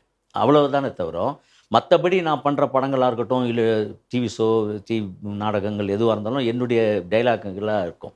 சொல்லும் போது நல்லா இருக்குது அப்படின்னு சொல்லிடுவாங்க, நம்ம அதை சேர்த்துப்போம். அவ்வளோதான். நம்மளா சொல்லிக்கிறோம் அப்படிங்கிறது இல்லை. அது ஓகே ஆகிற மாதிரி விஷயமா இருந்ததுனால நான் அந்த மாதிரி இது பண்ணுறது. நான் போய் வெளில நிறைய பேர் கேட்பாங்க, சந்தாந்துக்கு இப்படி எழுதுகிறோம் கொள்றணும் போதுன்னு. இல்லைங்க சாரிங்க, எனக்கு அது இல்லை, அந்த வேலைங்கிறது கிடையாது எனக்கு. நான் எனக்கு காமெடி பண்ணுறதுக்காக நானாக எழுதிக்கிறேன். அந்த மாதிரி பார்க்கும்போது எனக்கு நான் இங்கேயே நமக்கு வந்து அவர் இது சந்தானம் டீமு அதுக்கு இதுன்னு நம்ம வெளியே படங்கள்லாம் கூப்பிட்றது கிடையாது. நிறைய அந்த மாதிரி இருந்தது. அதுக்கப்புறம் ஒன்று கொஞ்சம் நம்ம இதுலேயே பெரிய ஹிட் A1 அந்த மாதிரி ஹிட் ஆனதுக்கப்புறம் பார்த்தீங்கன்னா நமக்கு வெளியே படங்கள்லாம் வந்து கூப்பிட ஆரம்பிச்சு. இப்போ கமர்ஷியலாக எல்லா படங்களும் நம்ம பண்ணுறோம். இப்போ அதுலேருந்து கொஞ்சம் அப்படி வெளியே வந்துட்டோம். அது வேறு விஷயம். ஆனால் இந்த படம் அது மாதிரி போயிட்டுருக்கும்போது எப்படின்னா, எனக்கு ரஞ்சித் படம் பண்ணணும் அப்படிங்கும் போதும் ஒரு நாள் எனக்கு ஃபோன் இந்த மாதிரி வந்து படம் பண்ணணும்னு பயங்கர சந்தோஷமாயிடுச்சு எனக்கு. சரி ஓகே, ஏதோ இந்த மாதிரியான ஒரு படம் ஒன்று இருக்குது போல இருக்குது, சார்பட்டா மாதிரி போடா பாக்ஸிங் கிளவுஸ் எடு அப்படின்னு சொல்லிட்டு அந்த மாதிரினா லோக்கல் அந்த மாதிரி ஏதோ ஒரு டைப். ஏன்னா இப்போ நம்மளை கூப்பிட்றாங்கன்னு அப்படி தானே இருந்திருக்கோம். அப்படிங்கிற மாதிரி நினச்சிக்கிட்டு போனோம்னா எடுத்த உடனே வந்து இது பண்ணி டைரக்டர்லாம் பார்த்து ரிஹர்சல் எல்லாம் பண்ணுவாங்க. நம்ம தேட்டர் ஆக்டிங்கெல்லாம் ஒன்று தெரியல உங்களுக்கு, ரிஹர்சல்லாம் பார்ப்பாங்க. நமக்கு அது ரொம்ப பயங்கரம். நமக்கும் அதுக்கும் ஒத்தே வராது. ஆமாம். ஏன்னா இப்போ நான் எப்போவுமே வந்து நம்ம என்ன ஓனாக பேசுவோமோ அப்படி தான் நம்ம அதிகபட்சமாக படங்களாகட்டும் எல்லாமே பேசுவோம். கதையில் சொல்கிறேன், நம்மளுடைய இது இருக்கும் சொல்லுவோன்னு. இது எனக்கு இது பண்ணி நடித்து நமக்கு ஒரு பேர் வாங்கி நமக்கு அவார்ட்லாம் வாங்கணுங்கிற கனவெல்லாம் கிடையாது. எய்மெல்லாம் இல்லை. இப்போ ஒவ்வொருத்தருக்கு இருக்கும் அந்த மாதிரி கனவுகள்லாங்கிறது. எனக்கு இல்லை. அந்த மாதிரி வந்து உங்களுக்கு மக்களுடைய சிரிப்பு சத்தம் தானே அவார்டு. இல்லை எனக்கு அதுக்கு ஒரு அதனால் வந்து என்ன விஷயம்னா அது அப்படியே இருந்து எனக்கு இல்லை. நான் வந்து அடிச்சு பிடிச்சி எப்படியாவது பெரிய லெவலாகி நம்ம அப்படிங்கிற கனவுகள்லாம் நமக்கெல்லாம் கிடையாது. அப்படியே போயிட்டே இருப்போம், நம்ம பாட்டுக்கு அப்படியே போயிட்டு இருக்கிற இது மாதிரி தான் அது. அதனால் வந்து எனக்கு சொல்லும்போது இதுவே எனக்கு ரொம்ப இதுவாக இருந்தது. ரிகர்சல். சரி இது வேலைக்கு ஆகாது, இது வந்தது ஏதாவது ஒன்று பண்ணிட்டு தான் போகணும் போல இருக்குதுன்னு சொல்லிட்டு ஏதோ ஒரு டைலாக் ஒன்று கொடுத்தாங்க, நான் ஒன்று பேசினேன் அப்படின்னும் போதும் இதில் என்ன பெரிய விஷயம்னா, அந்த கூட இருக்கக்கூடிய கோ டைரக்டருங்க, அசிஸ்டன்ட் டைரக்டருங்கலாம் வந்து என்ன கூப்பிட்றாங்கன்னு வந்து அவங்கள கூப்பிட்ற அளவுக்கு அவங்க வெளில போயிட்டாங்க. தயவு செஞ்சு என்னை கூப்பிடாதீங்கன்ட்டாங்க. ஏன்னா அப்புறம் அவரை கூப்பிட்றீங்க, எங்களை எதுக்கு கூப்பிட்றீங்க, ஏன்னா என்னை வேணான்ட்டாங்க. இப்போ என்னை வந்து ஏன்னா அவங்களுக்கு ஸ்கிரிப்ட் தெரியும். தெரியும். இப்போ இந்த ஜே பேபியில் இருக்கக்கூடிய கேரக்டரை இப்போ நீங்கள் யோசிக்கிறீங்களே எப்படா இவர் பண்ணுறாருன்னும் போது அப்போ அவங்க மைண்டில் இருக்கும்ல இது எடுக்கிறதுக்கு முன்னாடி வச்சிருப்பாங்க. இருக்குங்கிறது. இதில் என்னன்னா நிறைய ஆர்டிஸ்ட்டுங்க, கேரளா ஆர்டிஸ்ட்டுங்களாம் வந்து போயிருக்காங்க. கும்லாங்கி நைட்ஸ் ஆர்டிஸ்ட்டுங்க, அது இதெல்லாம் அப்படி ஒரு கேரக்டராக இருக்கும்போதோ நம்ம யோசிச்சு பாருங்கள். இதுக்கு முன்னாடி நம்ம அது மாதிரி ஒரு குணச்சித்திரம் குனி வச்சு குத்துறோம் அது மாதிரி எதுவுமே பண்ணதில்லை. என்னடா இது அப்படின்னு சொல்லி நமக்கு பயங்கர இதுவாகிடுச்சு எனக்கு. சரி ஓகே, ஏதோ வந்ததுக்கு வந்துட்டோம், நீலம் ப்ரொடக்ஷன் நம்மளை கூப்பிட்டாங்களே, ஓகே குனி வச்சு குத்துனாலும் பரவாயில்ல, அது பரவாயில்ல அப்படின்னு சொல்லிட்டு வந்து இது பண்ணுறோம். பண்ணும் போதுவே வந்து கோ டைரக்டர் தான் வந்து எடுக்கிறார். எடுக்கும் போதுவே தெரியுது இப்படிலாம் எடுக்கலை. டைரக்டர் வேறு பார்த்துக்கிறது அவர். நான் இதெல்லாம் பார்த்துட்டேன், நமக்கு தான் தெரியுமே. நம்ம இதை தான் வச்சு நம்ம காமெடி பண்ணுவோம். உடனே நான் இப்போவும் பாரு, அவர் சீரியஸாக வேணான்னு எடுக்கிறத இப்போ வச்சு நம்ம கிண்டல் பண்ணுறோம்ல, இதுதான் நம்ம வேலையே. ஆமாம், அந்த வேலையை தவிர நமக்கு மற்ற அந்த வேலைலாம் நமக்கு தெரியாது. அதெல்லாம் நல்லா பர்ஃபார்மன்ஸ் பண்ணுறவங்க அதுக்கு இதுன்னு வந்து நான் ஒரு பயங்கர இன்வால்மெண்ட்டாக நடிக்கிறவங்க சில பேர் உண்டு. நாடக ஆர்டிஸ்ட்லாம் பார்த்தீங்கன்னா மனப்பாடம் பண்ணி அதையே ஒரு உயிர் மூச்சா அப்படி இருப்பாங்க. நம்மளது அப்படி கிடையாது, சும்மா அப்படி ஃப்ளோவாக அடிச்சிக்கின்னு ஜாலியாக எப்படி ஃப்ரெண்ட்ஸுங்களோட கலாச்சின்னு அப்படி இருந்தோமோ அதுதான் நம்ம பண்ணோம் அப்படின்னு வச்சுங்களேன். அதனால் வந்து எனக்கு இது இல்லை. அதுக்கப்புறம் நான் கூப்பிட்றேன், நான் ரைட்டு ஓகே நமக்கு தெரியும் கூப்பிட மாட்டாங்கன்னு. மறுநாள் வந்து ஃபோனு, நீங்கள் வந்து எங்கள் கூடவே ரிகர்சல்லாம் இருப்பீங்களா ஒரு 10 நாள் 5 நாள்னு கேட்டார். எனக்கு அதுவே இதுவாக இருந்தது. எனக்கு எதுக்கு நான் வந்து 10-15 நாள் எதுக்கு நான் ரிகர்சலாக இருக்கணும், எனக்கு ஒன்றுமே புரியல எனக்கு அப்படின்னு சொல்லிட்டு. அதுக்கப்புறம் வந்து சார் ஸ்கிரிப்ட் ஒன்றா கொடுங்க சார், நான் படிச்சுட்டு என்னங்கிறது சொல்கிறேன் அப்படின்னு. நான் வேறு ஒரு படம் பெரிய படத்தில் வந்து கமிட் ஆகி அது கண்டினியூட்டி டேட்ஸ் இருக்குது. அந்த ஸ்கிரிப்டை வாங்கிட்டு வரும்போதே பார்த்தா ஃபோனு கரெக்டாக அவங்க என்ன டேட்டுக்கு அவங்க சொன்னாங்களோ அந்த டேட்டில் ஷூட்டிங்கு. நான் வந்தவொடனே சொல்லிட்டேன், சாரி சார் நீங்கள் பெரிய ஏதோ ஒன்று எய்ம் பண்ணியிருக்கீங்க, ஸ்கிரிப்ட் படிக்கலை, அதில் ஏதோ இந்த ஃப்ரெண்டு கேரக்டர் அது மாதிரி ஒரு சீன் எதுனா இருந்தால் கூட என்னை கூப்பிடுங்க சார், எனக்கு ஒரு சீன் பண்ணணும் உங்கள் படத்தில், ஒரு ஆசை எனக்கு அப்படின்னு சொல்லிட்டு நான் இது பண்ணிட்டேன். பண்ண உடனே என்ன ஆயிடுச்சுன்னா, அந்த மாதிரி அவங்க வேற ஒரு ஆர்டிஸ்ட்டை பார்த்து ரிகர்சல் கொடுக்க ஆரம்பிச்சிட்டாரு. ஆமாம், இந்த மேட்ரு அவருமே சொன்னார். ரிகர்சல் கொடுக்க ஆரம்பிச்சிட்டாரு. நான் வந்து என்ன பண்ணோம்னா, நம்ம கமிட்டாக இருக்கிற படம் வந்து கோ டைரக்டர் செந்தில் சார் அவர் வந்து என்ன பண்ணார், சார் நமக்கு கரெக்டாக எத்தனை நாள் சார் வரும். இவங்க கேட்டது வந்து ஃபஸ்ட்டு வந்து ஒரு 18 நாள் கேட்டாங்க கண்டினியூஸாக, இந்த வெஸ்ட் பெங்கால் இதுக்கு. இதில் வந்து இவங்க கேட்டது எனக்கு வந்து கிட்டத்தட்ட 20 நாள். அப்போ வந்து அந்த கோ டைரக்டர் சார் எனக்கு கரெக்டாக எப்போ எண்ணிலேருந்து என்றைக்கு வரணும், எப்போ வரோம், எது என்ன வரோம் அப்படின்னாரு. சார் நம்மளது கேட்டார் சார் மேனேஜரு, 20 நாளா ஏங்க இந்த மாதம் உங்களுக்கு அதிகபட்சமாக இல்லை 1 நாள் இல்லை ஒரு 2 நாள் இருக்குங்க என்னார். ஆடா வாவீங்களா, இது மாதிரி சார் நீங்கள் போய் பண்ணுங்கண்ணா நீங்கள் அது அப்படின்ட்டாப்புல. சூப்பர் அப்படின்னு சொல்லிட்டு ஃபோன் அடிக்கிறேன், ஆல்ரெடி கமிட் பண்ணி ஒருத்தன் அழ வச்சிட்டான் டைரக்டரே. அப்போ எப்படி இருக்கும், அந்த கேரக்டரை வச்சு ரிகர்சல் பண்ணும்போதே ஒருத்தன் அழ வச்சிருக்கானா, அவன் சூப்பராக பண்ணுற கேரக்டரால் நம்மளால் நினச்சி பார்க்க முடியல. சரி சார் ஓகே சார் பரவாயில்ல சார், பட் ஆனால் நான் ஃப்ரீயாக இருக்கேன் சார், நான் நீங்கள் பார்த்துங்க அப்படின்னு சொல்லிட்டு வச்சிட்டேன். அப்புறம் கூப்பிட்டு அதுதான் கேட்டார், ஏன்னா எங்கள் கூட நீங்கள் வரும், ஏன்னா எல்லாருமே வேணான்னு சொல்லிட்டாங்க. அவருக்கு வந்து தனியாக எனக்கு வந்து இது பண்ணுறாருன்னு அவருக்கே ஒரு பயம் வரும்ல. அப்போ என்ன ரிகர்சல் பார்த்துக்கலாம், ஒரு 5 நாள் வச்சு இன்னும் இது பண்ணி பார்ப்போம், சரியானா வெட்டி விட்டுடலாம் அப்படின்னு மைண்டில் கூட இருக்கும். அது தெரியாமல் நான் ரொம்ப சூப்பராக போய் சிரிச்சிக்கின்னு சூப்பர் சார் என்னை நம்பி நீங்கள் அப்படிலாம் நான் கை கொடுத்துனுக்கிறேன். அதுக்கப்புறம் வந்து ரிகர்சல் பார்க்க போகும்போதும் புதுசு எனக்கு இதெல்லாம் வந்து ஒரு 10 பேர் உட்காந்து ஒரு டைலாக், நம்மளுடைய மேரேஜ் நிற்கும் இப்படிலாம் சொல்லலாம் ஈஸியாக, ஆனால் படம் ரிலீஸ் ஆகிடுச்சுனால அந்த இது இருக்கும் இல்லையா, அந்த ரிகர்சல் பார்க்குறோம். என் மேரேஜ் நின்றுடும், அம்மா சண்டை போடுவாங்க அப்படிங்கிறது வந்து பார்த்தீங்கன்னா, அப்போ வந்து ஊர்வசி அம்மா பண்ணுறாங்கன்னு கூட தெரியாது, அப்போ வந்து தினேஷ் இருக்காருன்னு கூட தெரியாது. ஆனால் அதுக்கு பதிலாக இவங்க இருப்பாங்க, அசிஸ்டன்ட் டைரக்டர் இவங்க என்ன மெலடி அந்த பொண்ணெல்லாம் இருக்கும். மற்ற ஆர்டிஸ்ட்டு என்னுடைய தம்பி கேரக்டர் ஒருத்தர் அவர்லாம் இருப்பார். அங்கே ஒன்று பேசுவோம் இங்கே ஒன்று பேசுவோம், இங்கே விட்டாங்கன்னு வச்சிங்களேன் மறுபடியும் அங்கேருந்து வரும். அங்கேருந்து இது மாதிரி காலையிலேருந்து சாயந்தரம் வரைக்கும் எனக்கு இது தேவையாது, நான் யோசிப்பேன் 10 நாள் dates என்ன இல்லைன்னு நான் போய் டப்புன்னு நான்லாம் தனியார் சேனலில் பஸ் டிக்கெட்டில் ஸ்கிரிப்ட் எடுத்துன்னு போயிட்டு ஒரு 4 எபிசோடு முடிச்சுட்டு வந்துடுவேன். ஆ. 4 ஸ்டேட்மெண்ட்டு ஃபுல்லாக அவ்வளவும் வந்து சேஸ் அடிக்கடி சொல்லுவா போல் இந்த விஷயங்கள் எப்படி ஷூட்டிங் நடக்கும் சேனலில். அந்த மாதிரி போயிட்டு இருந்தவனை கூட்டின்னு வந்து ஒருத்தரும் மிஸ்டேக் பண்ணும்போது மறுபடியும் நான் தொடங்குறேன் என் டைலாகை நான் பேசுறது. அதெல்லாம் அதை பார் சொன்னால் நாங்களாம் வந்து கஷ்டப்பட்டு இது பண்ணியிருக்கிறேன், இதெல்லாம் வந்து இதெல்லாம் பண்ணி நீங்கள் பாட்டுக்கு இது பண்ணிட்டு போவீங்களா, அந்த டைலாக்லாம் வரும். ஏன்னா மூஞ்சி பிடிக்காம தான் வந்து இது பண்ணிட்டேன், என் மூஞ்சிக்கு நான் குறை அப்படிங்கிற மாதிரிலாம் ஒன்று வரணும். அந்த ரிகல்சல் அதுக்கு அந்த பொண்ணெல்லாம் இருக்குது, பானு அவங்களாம் இது பண்ணுறாங்க, அதுல இருக்காங்க. அதில் இருக்காங்க, அவங்களும் பேசுகிறாங்க. நாங்கள் 2 பேரும் சண்டை போட்டு பண்ணல ஆமா. அந்த இதெல்லாம் வருது. நம்மளும் வந்து என்னதான் யோசிச்சேன் நான். அப்புறம் லாஸ்ட் நாள் கண்டுபிடிச்சிட்டேன். ஓ ரைட் இப்போ நம்மளே வந்து கூட சேர்ந்து பேசினாங்கன்னா அவங்களாம் ஏதோ மிஸ்டேக் பண்ணல, நான் தான் ஏதோ பண்ணுறேன் போல இருக்குது அப்படின்னு நான் நினச்சிட்டு எக்ஸ்ட்ரா பர்ஃபார்மன்ஸ்லாம் மூஞ்செல்லாம் ஒரு மாதிரி வச்சுன்னு அப்படிலாம் வந்து கொடுத்த உடனேயும் பார்த்தாலும் மறுபடியும் நடக்குது. இல்லை நம்ம கரெக்டாக தான் பண்ணுறோம், அதனால நம்ம குறைச்சிருவோம் மீட்டரை. நம்ம குறைச்சி நமக்கு இதுவாகிடுதுல வந்து இவ்வளோ நேரம் மூஞ்சிலாம் வந்து ஃபுல்லாக இதுவாகுது. பேசினா வாயெல்லாம் வலிக்காது, இல்லை மூஞ்சியே வலிக்குது எக்ஸ்பிரஷனில்.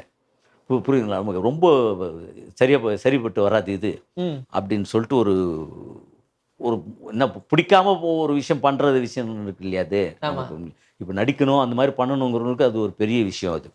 ஆனால் மிகப்பெரிய சப்போர்ட்டிங்காக இருந்தது எனக்கு அந்த ரிஹர்சல் பண்ணி பண்ணுற விஷயம் இருந்ததுன்னா ரொம்ப சூப்பராக இருந்தது. அது நமக்கு ஒரு இடத்துல செட் பண்ணி பண்ணுறதுங்கிறத விட சில இடங்கள்ல வந்து பரபரப்பாக வெஸ்ட் பெங்கால்லாம் வந்து ஒரு ட்ரெயின்லேருந்து 1 லட்சம் பேர் இறங்கி வராங்க. அதுவும் இந்த கொரோனா அந்த மாஸ்க்கு அதெல்லாம் போட்டு அவங்களுக்கு நடுவில் இறங்கி வர்றது கொள்வது, கேமரா எங்கேயோ இருக்கும். நம்ம வந்து அதை கரெக்டாக ஃபாலோ பண்ணி அந்த மார்க்கில் 2 பேரும் சேர்ந்து அப்படி வர்றது, அந்த மாதிரி விஷயங்கள், இல்லை டைலாக்குங்கள் பேசுறது. ஏன்னா நம்ம டக்குன்னு அந்த இடத்த முடிச்சுட்டு நம்ம இது பண்ணணும். சில இடங்கள்லாம் வந்து அப்படி போகிற போக்கில் அப்படி பேசின்னு போவோம். புரியுதுங்களா? அது பர்மிஷன் வாங்கி எல்லாமே வெஸ்ட் பெங்காலே பர்மிஷன் வாங்கி பண்ண முடியாது இல்லை. ஒரு சில இடங்கள் பர்மிஷனு ட்ரெயின் அது இதெல்லாம் பர்மிஷன் வாங்கி பண்ணும்போதெல்லாம் நிறைய சம்பவங்கள்லாம் நடந்துருக்குது. அதெல்லாம் நாங்கள் ட்ரெயின் வாங்கி பர்மிஷன் வாங்கி பண்ணுற அந்த இடத்துல இருந்து எதிர ட்ரெயின் வந்து லோக்கல் ட்ரெயின் ஒன்று வந்து நின்றுச்சு. அதில் என்ன பண்ணுறானுங்க, பிளாட்ஃபார்மில் இருக்கிறவனுங்கெல்லாம் ரைடெலாம் இது பண்ணி பிடிக்கிறானுங்க. பிடிச்சி எதனா பாக்கு வச்சுருக்கானுங்களா அதெல்லாம். கதைப்படி சீனில் வந்து நான் பாத்ரூமில் போய் பீடி அடிக்கிறேன். இது கேரக்டர் பீடு கட்டு வச்சுன்னுக்கிறேன். இப்படி பிடிச்சான் ஃபஸ்ட்டு பீடு கட்டு இருந்தது. விட்டா ஒன்று பலாருன்னு என்னன்னு அடி பலாருன்னு ஒன்று விட்டா உடனே அந்த கக்கூசு இருக்குது, லோக்கல் ட்ரெயின் கக்கூசு, அது உள்ளே தள்ளிட்டான். ஆல்ரெடி 5 பேர் இருக்கானுங்க உள்ள. ஐயா பயங்கரமான ஒரு ரொம்ப ரொம்ப க்ளீன் இல்லாமல் ஒரு மாதிரி அருவறுப்பாக இருந்தது அந்த இதுவில். அச்ச உடனே நம்மளை ரவுண்டு கட்டி தேர்ந்துக்கிறாங்க. அந்த ட்ரெயின் புறப்பட போது எங்கே ஏதுன்னு நம்மளுக்கு தேடுறானுங்க. அதுக்கப்புறம் டக்குன்னு என்ன பண்ணிட்டோம் வந்து அவனுங்க இதுவில் பேசுகிறானுங்க, இந்தியா இதுவில் பெங்காலியில் பேசுகிறானுங்க. நம்ம ஒன்றுமே புரிய மாட்டேங்குது. அவனு என்னடான்னா ஒன்றும் இல்லைங்க, 200 ரூபாய் ஃபைன் கட்ட சொல்லி கேட்குறான். அதை கேட்டிருந்தா 2000 ரூபாய் கொடுத்துருப்பேன் அவனுக்கு. நான் அடிச்சு உள்ள அச்சு ஐயோன்னு சொல்லிட்டு தான் என்ன டைரக்டர் வந்து என்ன பண்ணியிருக்காரு அப்படியே பார்த்து வந்துட்டார். அவன் எதிர போய் பர்ஸ் எடுத்து பிரித்து கேட்டினா 500 ரூபாவாக இருக்குது. 2000 கேட்குறான் உண்மையிலே. அவன் போயான்னு பயங்கர கோவம் வந்துச்சு எனக்கு. 2 500 எடுத்து அவன் கையில் கொடுத்துட்டு டக்குன்னு வந்துட்டோம். இந்த மாதிரி நிறைய சம்பவங்கள்லாம் நடந்தது. இது வரைக்கும் நான் இந்த விஷயங்கள் இதான் ஃபர்ஸ்ட் இப்போ சொல்கிறீங்க. பெரிய அடி வாங்கியிருக்கீங்களா? ரொம்ப பயங்கரமாக. அதான் அதில் ரொம்ப கொஞ்சம் லைட்டாக சந்தோஷமாக இருக்குது. அந்த விஷயத்தில் சொல்லேருந்து அப்படியே ஒரு மாதிரி ஸ்மைலில் இருக்கீங்க நீங்கள். அப்படி கஷ்டப்பட்டு அந்த பலான்னு அடிச்சோன்னு அந்த பக்கம் திரும்பி சிரிச்சிங்க பார்த்தேன் நீங்கள். இல்லை நான் யோசிச்சு பார்த்தேன், இமேஜின் பண்ணி பார்த்தேன். அந்த 4 உயிரை குத்தெல்லாம் நடிக்கணும்னுவாங்களே, அது மாதிரி தான் அது கொடுத்து நடிச்சு நீங்கள் பார்க்க கொடுத்து நடிச்சிருக்கீங்க. இது மாதிரி அது வந்து சில நேரங்களில் வந்து அங்கே வந்து பார்த்தீங்கன்னா ஒரு இடத்துல அந்த நிறைய விஷயங்கள்லாம் பண்ணோம். பாம் பிளாஸ்ட்டு அது மாதிரியான விஷயங்கள்லாம் இருந்தது. அதெல்லாம் பண்ணும்போதெல்லாம் அங்கே இருக்கக்கூடிய இதுவங்கெல்லாம் வந்து ஒரு மாதிரி பேட் வேர்ட்ஸ்லாம் பண்ணி திட்டினானுங்களாம் எங்களை. அவர் கேமராமேன் இருக்கார்ல, அவர் பூனா இன்ஸ்டியூட்டில் படித்தவர், அவருக்கு தெரியும். ஆனால் உங்களுக்கு பிரச்சனை அவர் உண்மையை சொல்கிறேன்னா அசிங்கமாக திட்டானா நம்மளை அப்படின்னு அவர் சண்டை போட போகிறார். நல்ல வேலை அவர் இல்லைன்னா நமக்கு தெரிஞ்சிருக்காரு. நமக்கு தெரிஞ்சுக்காது. வெரி குட், தேங்க்யூ, ரொம்ப ரொம்ப நல்ல சந்தோஷம் சார். நீங்கள் ரொம்ப உங்கள் பாராட்டுகளுக்கு வந்து எங்களுடைய நன்றிகளை தெரிவிச்சுன்னு சொல்லிட்டு வந்திருப்போம். ஸோ அதெல்லாம் நிறைய உண்டு. நம்ம இங்கே எவ்வளோ பேருங்கிற பாஷை தெரியாதவங்களாம் என்னன்னா பண்ணுறோம். ஆமா. அந்த என்ன மாதிரி தான். பண்றோம். ஆமாம், எல்லாம் பண்ணுறது தான். நான் ஓப்பனா ஒத்துக்கிறேன், நீ ஒத்துக்க மாட்ற, இல்ல, இல்ல. அவ்வளோதான் அது விஷயம். கரெக்ட் தான் விடுங்க. அது எதுக்கு நமக்கு இப்ப ஆமா. சரி இப்ப சினிமாக்குள்ள வரும்போது காம்ப்ரமைஸ்ன்னு ஒண்ணு இருக்கு இல்லையா? எந்தெந்த விஷயங்கள்லாம் காம்ப்ரமைஸ் பண்ணிக்கிட்டீங்க நீங்க சினிமாக்காக? காம்ப்ரமைஸ் பண்ணுறதுக்கு என்னங்க இருக்குது? சாம்பார் ரைஸு, அது மாரி புளியோதரை ரைஸு, அது மாரி அந்த ரைஸ் சாப்பிட்ணோம்னா சில விஷயங்கள்ல காம்ப்ரமைஸ் பண்ணிட்டு போயிட்டு தான் இருக்கணும். அது சினிமாவுல நமக்கு வந்து அது நெறைய விஷயங்கள் தெரியும். இப்போ ஒரு டைரக்டர் நம்மள நம்பி ஒரு ஸ்கிரிப்ட் குடுக்குறாங்க, அது பண்றாங்கங்கிறது ஓகே. இப்போ சில பேர் என்ன பண்ணிடுவாங்கன்னா, இவன் தான் சொல்றது, இவன் தான் பண்றது, சிலது வந்து இவன் தான் சொன்னாங்கிறது ஆயிடும். இந்த படத்தில நான் சொன்ன மாரி இருக்காதுங்கிறவங்கலாம் சில பேர் ஒரு மாரி ம். ஈகோலாம் உள்ளவங்கலாம் இருக்காங்க. அது என்னன்னா, இதுக்கு இது நீங்க சொன்ன டயலாக் தானே இப்ப என்ன வெளில வந்து சொல்றாங்க. இப்ப ஜே பேபில பார்த்தீங்கன்னா, ஃபுல்லா பார்த்தீங்கன்னா, அது வந்து டப்பிங்கில பண்ணது அது. இப்போ வந்து நான் அப்படியே இப்படி இப்படி வருவேன். வந்ததுக்கு அப்புறம் பார்த்தீங்கன்னா, இதில வந்து அவரான்னு வச்சுக்கிறத விட நவர்றான்னு வச்சுருக்கலாம் அந்த ட்ரெயினுக்குன்னுவேன். அப்ப அதுக்கு முன்னாடி லீடா அந்த நம்ம டயலாக் பேசுறோம்னா, "ஏய் நவுர்றா, ஏய் நவுர்றான்னு" வருவேன். வந்து அந்த டயலாக் போடுறது. நம்ம ஒண்ணு சொல்றோம்னா, அதுக்கு முன்னாடி ஒரு லீடு. அத வந்து லைவா ஆக்குற விஷயங்கள் வந்து அவ்வளவுதான். இது நீங்க தானே சொன்னீங்க அப்டின்னா, இதில வந்து இப்ப நெறைய பேர் பெர்ஃபார்மன்ஸ் பண்றாங்க. வடிவேல் சார், வடிவேல் சார், வடிவேல் மாரி நீங்க தானே பண்ணீங்க அப்டின்னு அவர்கிட்ட போய் கேட்க முடியாதுல்ல. கவுண்டமணி சார் நீங்க பார்த்தீங்களா? கவுண்டமணி மாரியே இதுவெல்லாம் கவுண்டர்லாம் போடுறீங்க பார்த்தீங்களான்னு இது பண்ண முடியாது. சில சில ஆர்டிஸ்ட்களுடைய முத்திரைகள் அது ஒவ்வொருத்தருடைய ஸ்டைல் வந்து இருக்கும். சுத்தமா அந்த அத ஃப்ளேவர் தவிர்க்க இல்லனாலும் முடியாது. அது இல்லாமயே நம்ம நடிக்கிறவங்க நடிச்சுட்டு போயிடுவோம். ஆமா. ஆனா நம்ம ஏன்டா நீங்க எதுக்கு வந்தீங்கன்னு அதையும் கேட்பானுங்க. நீங்க என்ன சும்மா வந்து நின்னுட்டு இருக்கிறீங்க? எங்க உங்களுடைய இதுவே காணோம்னு கேட்பாங்க. அது நம்மளுடைய ஒன்ஸ் இது ஆயிட்டோம்னா ஃபேமஸ் ஆயிடணும். சில பேர் வந்து என்ன பண்ணுவாங்கன்னா, அது பெரிய ஒரு மாரி நடிச்சுப்பாங்க. அது வேணாங்க, இது வேணாங்கன்னு தவிர்ப்பாங்க. அதனால நமக்கு ஒண்ணும் கிடையாது. நமக்கு வந்து இந்த படம் முடிச்சுட்டு இன்னொரு படம் போவோம். அவங்களுக்கு அந்த ஒரு படம் தான். அத பெஸ்ட்டு நான் சொல்லுவேன். என்னன்னா, சார் நம்ம சொல்லிர்றோம். நீங்க வச்சுங்க. அதுக்கப்புறம் வந்து நம்ம டப்பிங்கில வேணா இது பண்ணலாமே தவிர, டயலாக்கா எல்லாமே வந்து எல்லாத்தையும் டப்பிங்கில ஏத்த முடியாது. ம். இதெல்லாம் கொஞ்சம் நீங்க எடுத்து வச்சுங்க சார். இது யூஸ் ஆகும். உங்களுக்கு வந்து நீங்க உங்களுக்கு கதையோட பாருங்க. அது கதையோட இதுவாகலன்னா, கட் பண்ணி தூக்கிடுங்க அப்படின்னுவாங்க. நான் எப்பவுமே ஏன்னா நம்ம ஸ்கிரிப்ட் இவ்வளோ 4 வருஷம் நான் அதில இருக்கேங்கிறனால, நம்ம ஸ்கிரிப்ட் நான் அந்த கதைக்குள்ள இருக்கிற விஷயமா நான் இது பண்ணி ஒரு டயலாக் பண்ணுவேன். அதனால மேக்ஸிமம் எனக்கு நடந்ததில்ல. நெறைய பேர் சொல்லுவாங்க. இந்த மாரிலாம் வந்து இது மாரி ஆயிடுச்சு. என் சீன் ஃபுல்லா எடுத்துட்டாங்க. அது என்து வரவே இல்ல. சொல்லியிருப்பாங்க முன்னாடியே நான் நடிச்சிருக்கேன், நடிச்சிருக்கேன். திடீர்னு அந்த சீன் மொத்த போர்ஷனும் தூக்கியிருப்பாங்க. டோட்டலாவே போயிருக்கும். 40 நாள் நடிச்செல்லாம் ஒருத்தன் 4 செகண்ட் கூட இல்லாமலாம் போயிருக்கிறான். அது மாரிலாம் நெறைய உண்டு அது. திடீர்னு நடிச்சிட்டு இருந்த நீங்க பாடல் ஆசிரியரா இறங்குவோம் அப்படின்னு சொல்லி எனக்கு வாய்த்த அடிமைகள் எப்படின்னு இறங்குனீங்க? நம்ப வந்து நெறைய நமக்கு அந்த ஓகே, ஓகேலாம் இருக்கும். கண்ண கலங்க வைக்கிற பெண்ணுங்க ம். வந்தாண்டா நமக்கு ஆமா. கண்ணீர் அதுல கூட அஞ்சலி போஸ்டர் போர்ஷன் அது இருந்துச்சு. நம்ப இது பண்ணியிருக்கோம். அது நம்ப பொதுவாவே வந்து இப்போ எனக்கு வாய்த்த அடிமைகள்னு சொல்லி ஜெய் ஹீரோவா பண்ண படத்துல, "மண்ணெண்ணெய் வேப்பெண்ணெய் விளக்கணும்" சாங் எழுதினேன். அதுக்கப்புறம் நான் இப்போ படம் டைரக்ஷன் பண்ணணும்னு ஒரு 10 வருஷமா இது பண்ணேன். அதிலேயே ஒரு 2 சாங் நான் எழுதியிருக்கேன். அந்த மாரி சும்மா கவிதைகளா நமக்கு கொஞ்சம் இயல்பா தமிழ்ங்கிறது வந்து நமக்கு படிக்காமயே ஒரு 80 மார்க் வாங்கிடுவேன் நான் அப்பலாம். வாவ்! மீதில ஃபெயில் ஆயிடுவேன் எல்லாத்துலயும். எல்லா மார்க்கும் இதுலயே எல்லா வந்துருச்சு. மார்க்லாம். அப்பா தமிழ் பற்று அந்த மாரி வந்து அரசியல் அந்த மாரி ஒரு குடும்ப பின்னணிங்கிறதுனால, தமிழ் வந்து நமக்கு அது நெறைய சரளமா வந்துரும். அது கவிதைகள் அப்படி ஜாலியா கலாய்க்கிற கவிதைகள், அதுல இருந்து ஒரு இயல்பான கவிதைகள், புத்தகங்கள் வாசிக்கிற இது இருந்தாலே, எல்லாருக்குமே வந்து அந்த இது இருக்கும். நாலேட்ஜ்ங்கிறது வந்து இன்னைக்கு வந்து மத்த விஷயங்கள்லாம் மாறி போனாலும், புத்தகங்கிறதுக்கு ஒரு பெரிய கூட்டமே இருக்குது. புத்தகம் வாசிக்கிறதுங்கிறது. அது வந்து படிச்சுக்கிட்டே இருக்கிறதுங்கிறது மிகப்பெரிய அப்டேட்டுங்கிறதுல அதுவும் ஒண்ணு. நம்ப வந்து இதுவா இருக்கணும் அப்படிங்கன்னா, புத்தகங்கள் வாசிக்கிறது ரொம்ப ஆரோக்கியமான விஷயம் அது. கிரேட்ண்ணே. இப்போ உங்களுடைய படங்கள் நெறைய இருக்குல்லண்ணே. என்னென்ன மாரியான பரிமாணங்கள்ல படங்கள்லாம் நடிச்சிருக்கீங்க? ரிலீஸ் ஆக போற படங்கள்ல? பரிணாமம்னா இப்ப எல்லாம் என்ன பண்ணிட்டாங்கன்னா, இந்த மாரி படங்களே பண்ணு அப்படின்றாங்க. ஜே பேபிய ம். பார்த்துட்டு. நெறைய ஜெயப்பிரகாஷ் சார்லாம் ஒரு 1/2 மணி நேரம் ஃபோன் பண்ணி பேசுறாரு. அவரு எனக்கு வந்து ஃபர்ஸ்ட்டெல்லாம் அவரு நார்த் இந்தியன் அந்த மாரியெல்லாம் பார்த்தீங்கன்னா, அப்புறமா தான் தெரியுது அவரு. அவரு நம்ப ஊர் ஆளு. தமிழ் அதுல ரொம்ப ஒரு இயல்பா நெறைய குணச்சித்திர கேரக்டர். அவர் பண்ணாத கேரக்டர் எதுவுமே இல்ல. ஆமா. அவரு வந்து இன்ச் பை இன்ச்சா அந்த படத்த பார்த்து, பார்த்து சீன் பை சீனா சொல்றாரு. டைரக்டர் கிட்ட பேசுறாரு, என்கிட்ட பேசுறாரு. அதுக்கப்புறம் வந்து மறுநாள் ஒரு சின்ன மிஸ்டு கால் மாரி ஒண்ணு டக்குன்னு வந்தது. ஏதோ தெரியாம நம்மளது போட்டாருன்னு விட்டேன். உண்மையிலேயே எனக்கு தான் பண்ணிக்கிறாரு.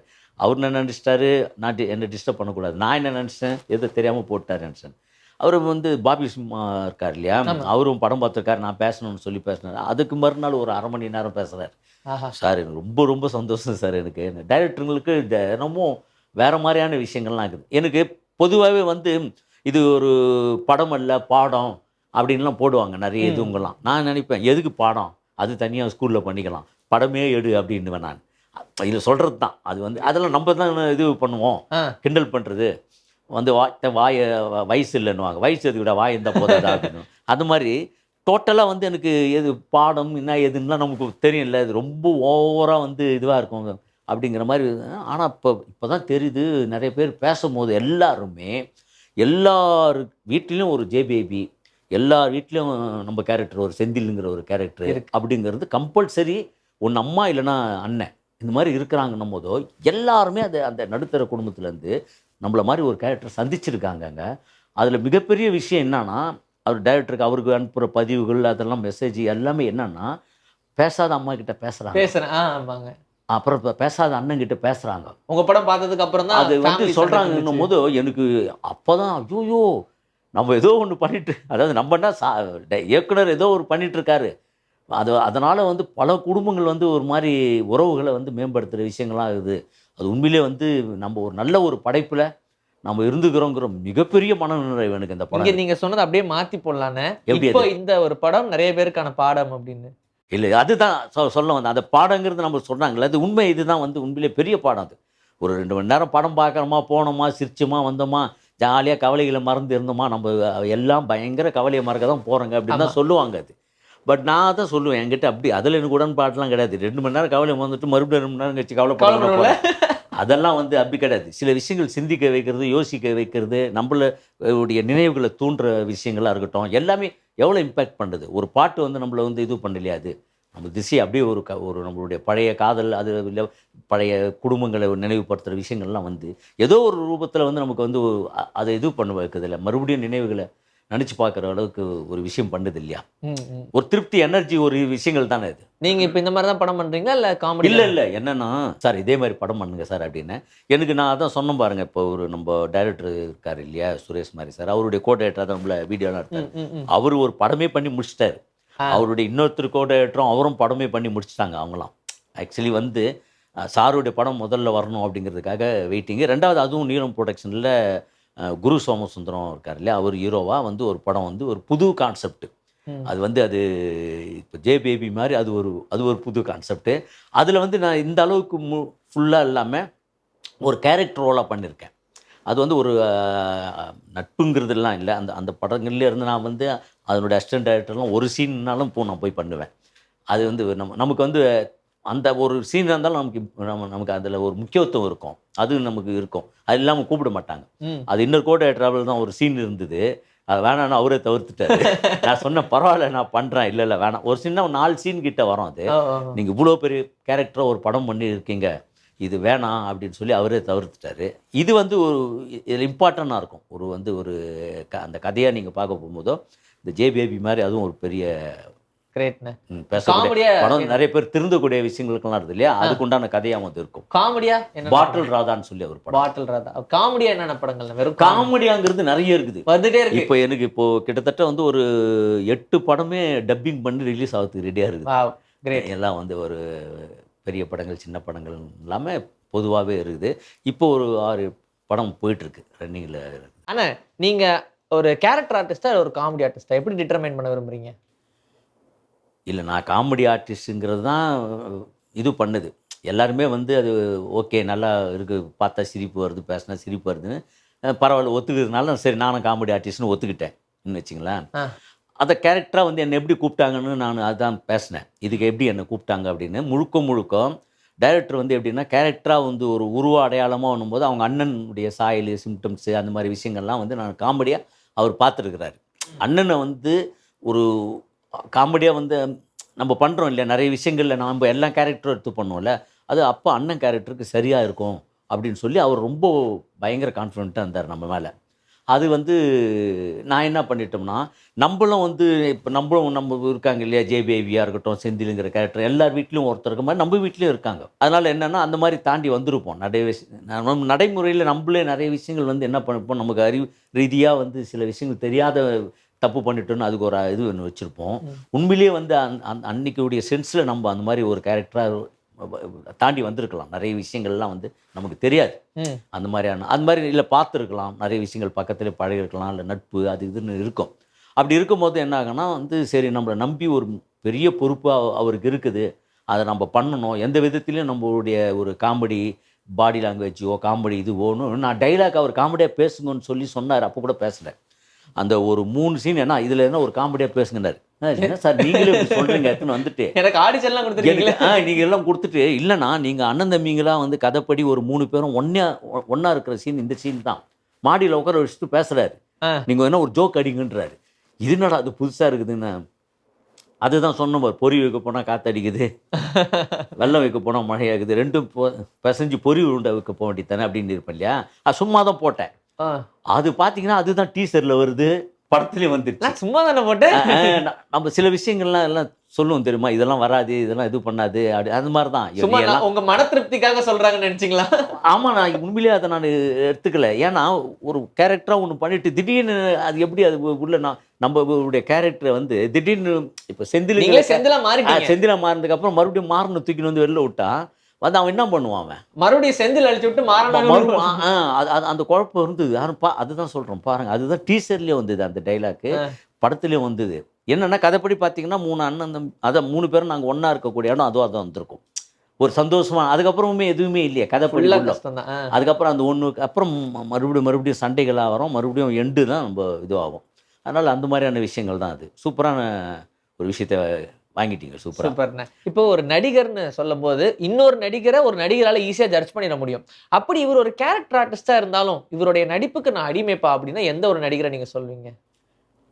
நமக்கு வந்து எல்லாமே எனக்கு வந்து கிட்டத்தட்ட எப்படின்னா பழைய படங்களாக இருக்கட்டும், அதுக்கப்புறம் வந்து நம்ம இதெல்லாம் இருக்குது இல்லையா 80ஸில் வர படங்களாக இருக்கட்டும், இப்போ இருக்கக்கூடிய படங்கள் லேட்டஸ்ட்டாக இருக்குங்க இல்லையா, இப்போ இருக்கக்கூடிய ஆர்டிஸ்ட் வரைக்கும் அதில் வந்து நம்ம தியாகராஜ பாகவதர்லேருந்து இப்போ இருக்கக்கூடிய கவின் வரைக்கும் வந்து நமக்கு எல்லாரும் ரசிக்கிற விஷயங்கள் தான். அது எல்லாரையுமே நம்ம பார்த்து ரசிக்கிற விஷயங்கள் தான்.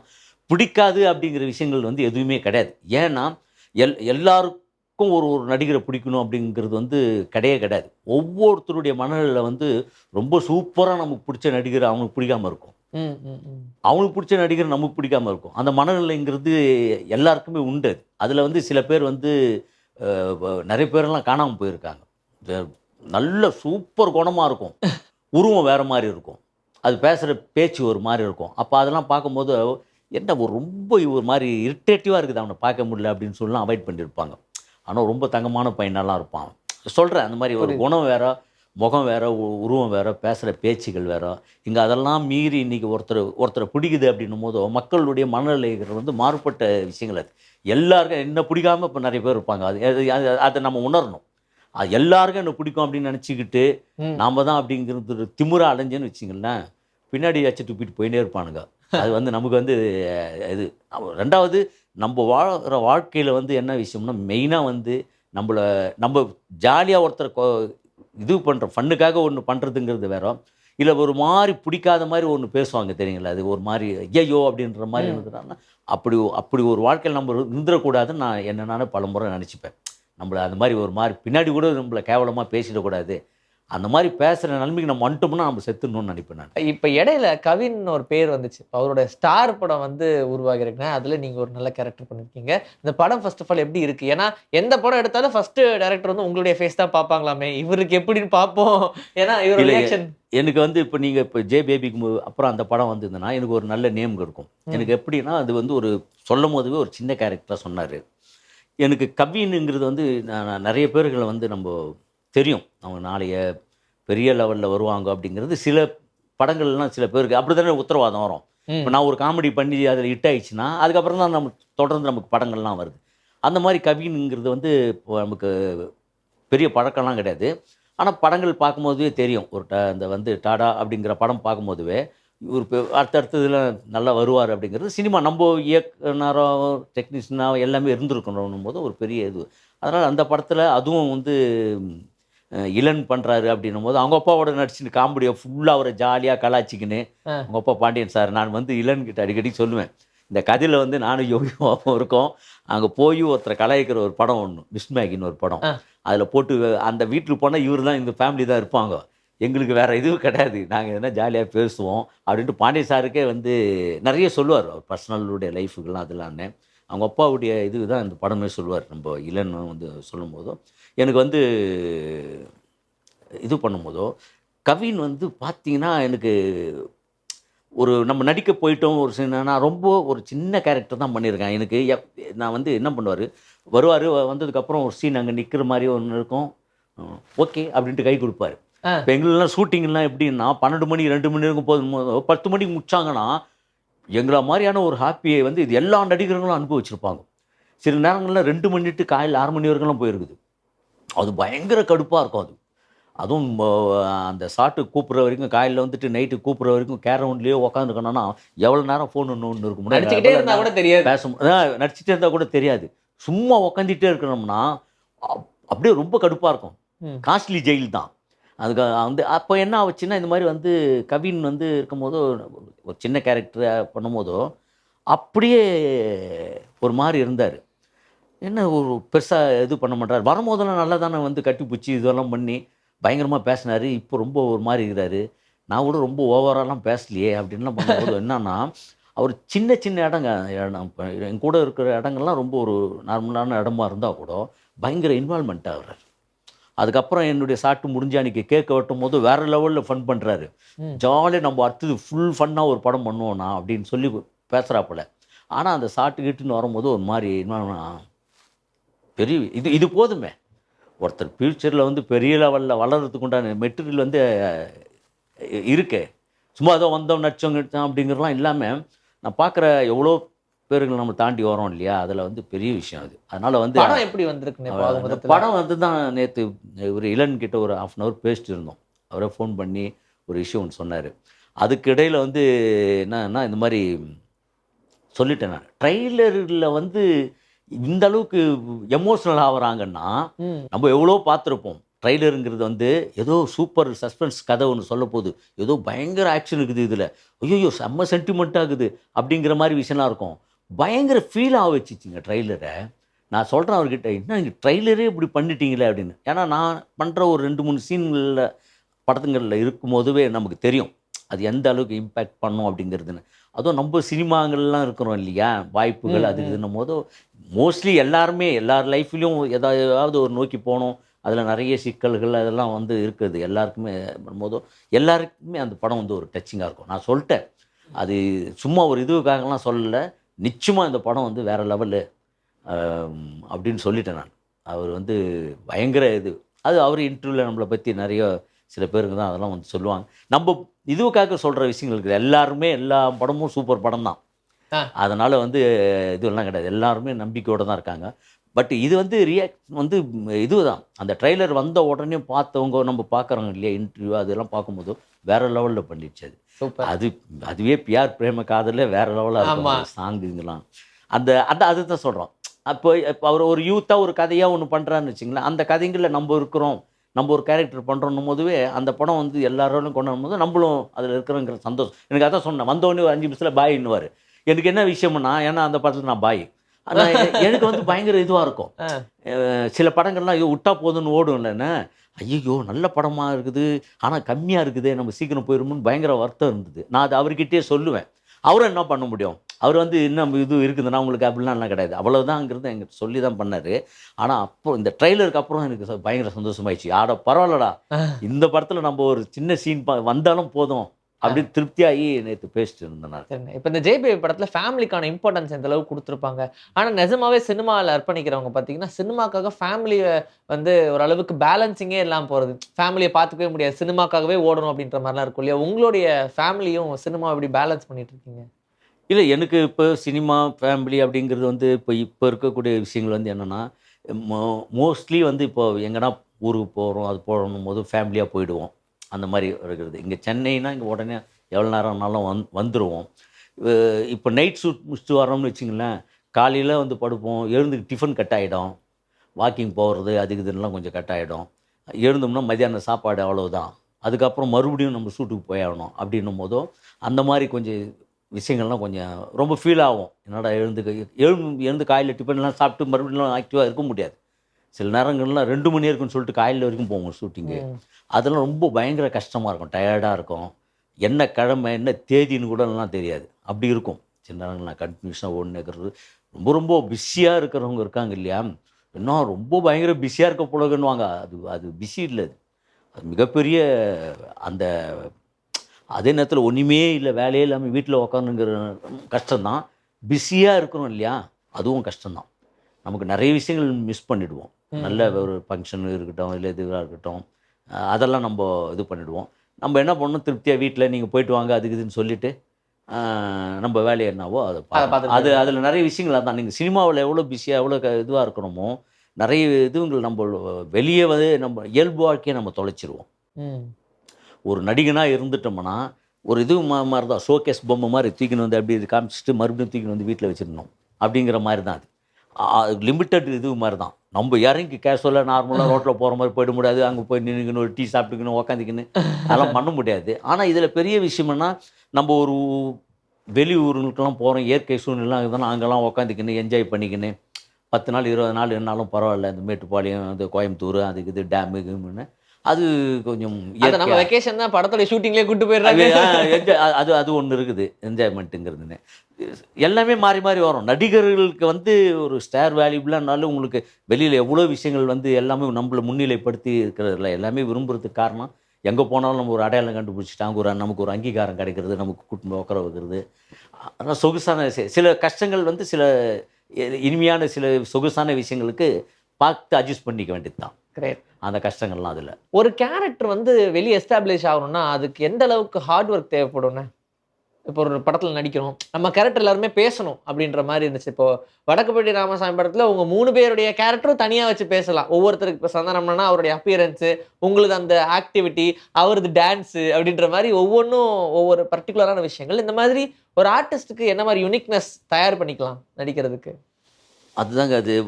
ஒவ்வொருத்தரும் வந்து எப்படின்னா, இப்போ ஒரு ஹீரோவாக இருக்கா அப்படின்னா நிறைய விஷயங்கள் இது பண்ணணும். இப்போ 6 பேக் வச்சுருக்கோம் அப்படின்னா தண்ணி ரொம்ப கம்மியாக குடிக்கணும் அப்படிலாம். நம்ம வந்து அப்போ தான் ஒரு பாட்டிலை தந்து கடகடன்னு எடுத்து குடிச்சு நிற்போம் அப்படிங்கிறது. அவங்க கொஞ்சம் தான் குடிப்பாங்க. சாப்பிட்ணும் கொஞ்சம் தான் ஒரு இது இருக்கும், ஆசை இருக்கும். சாப்பிட நினச்சா அப்படி ஃபுல் சிக்கனும் சாப்பிட்டுடலாம்.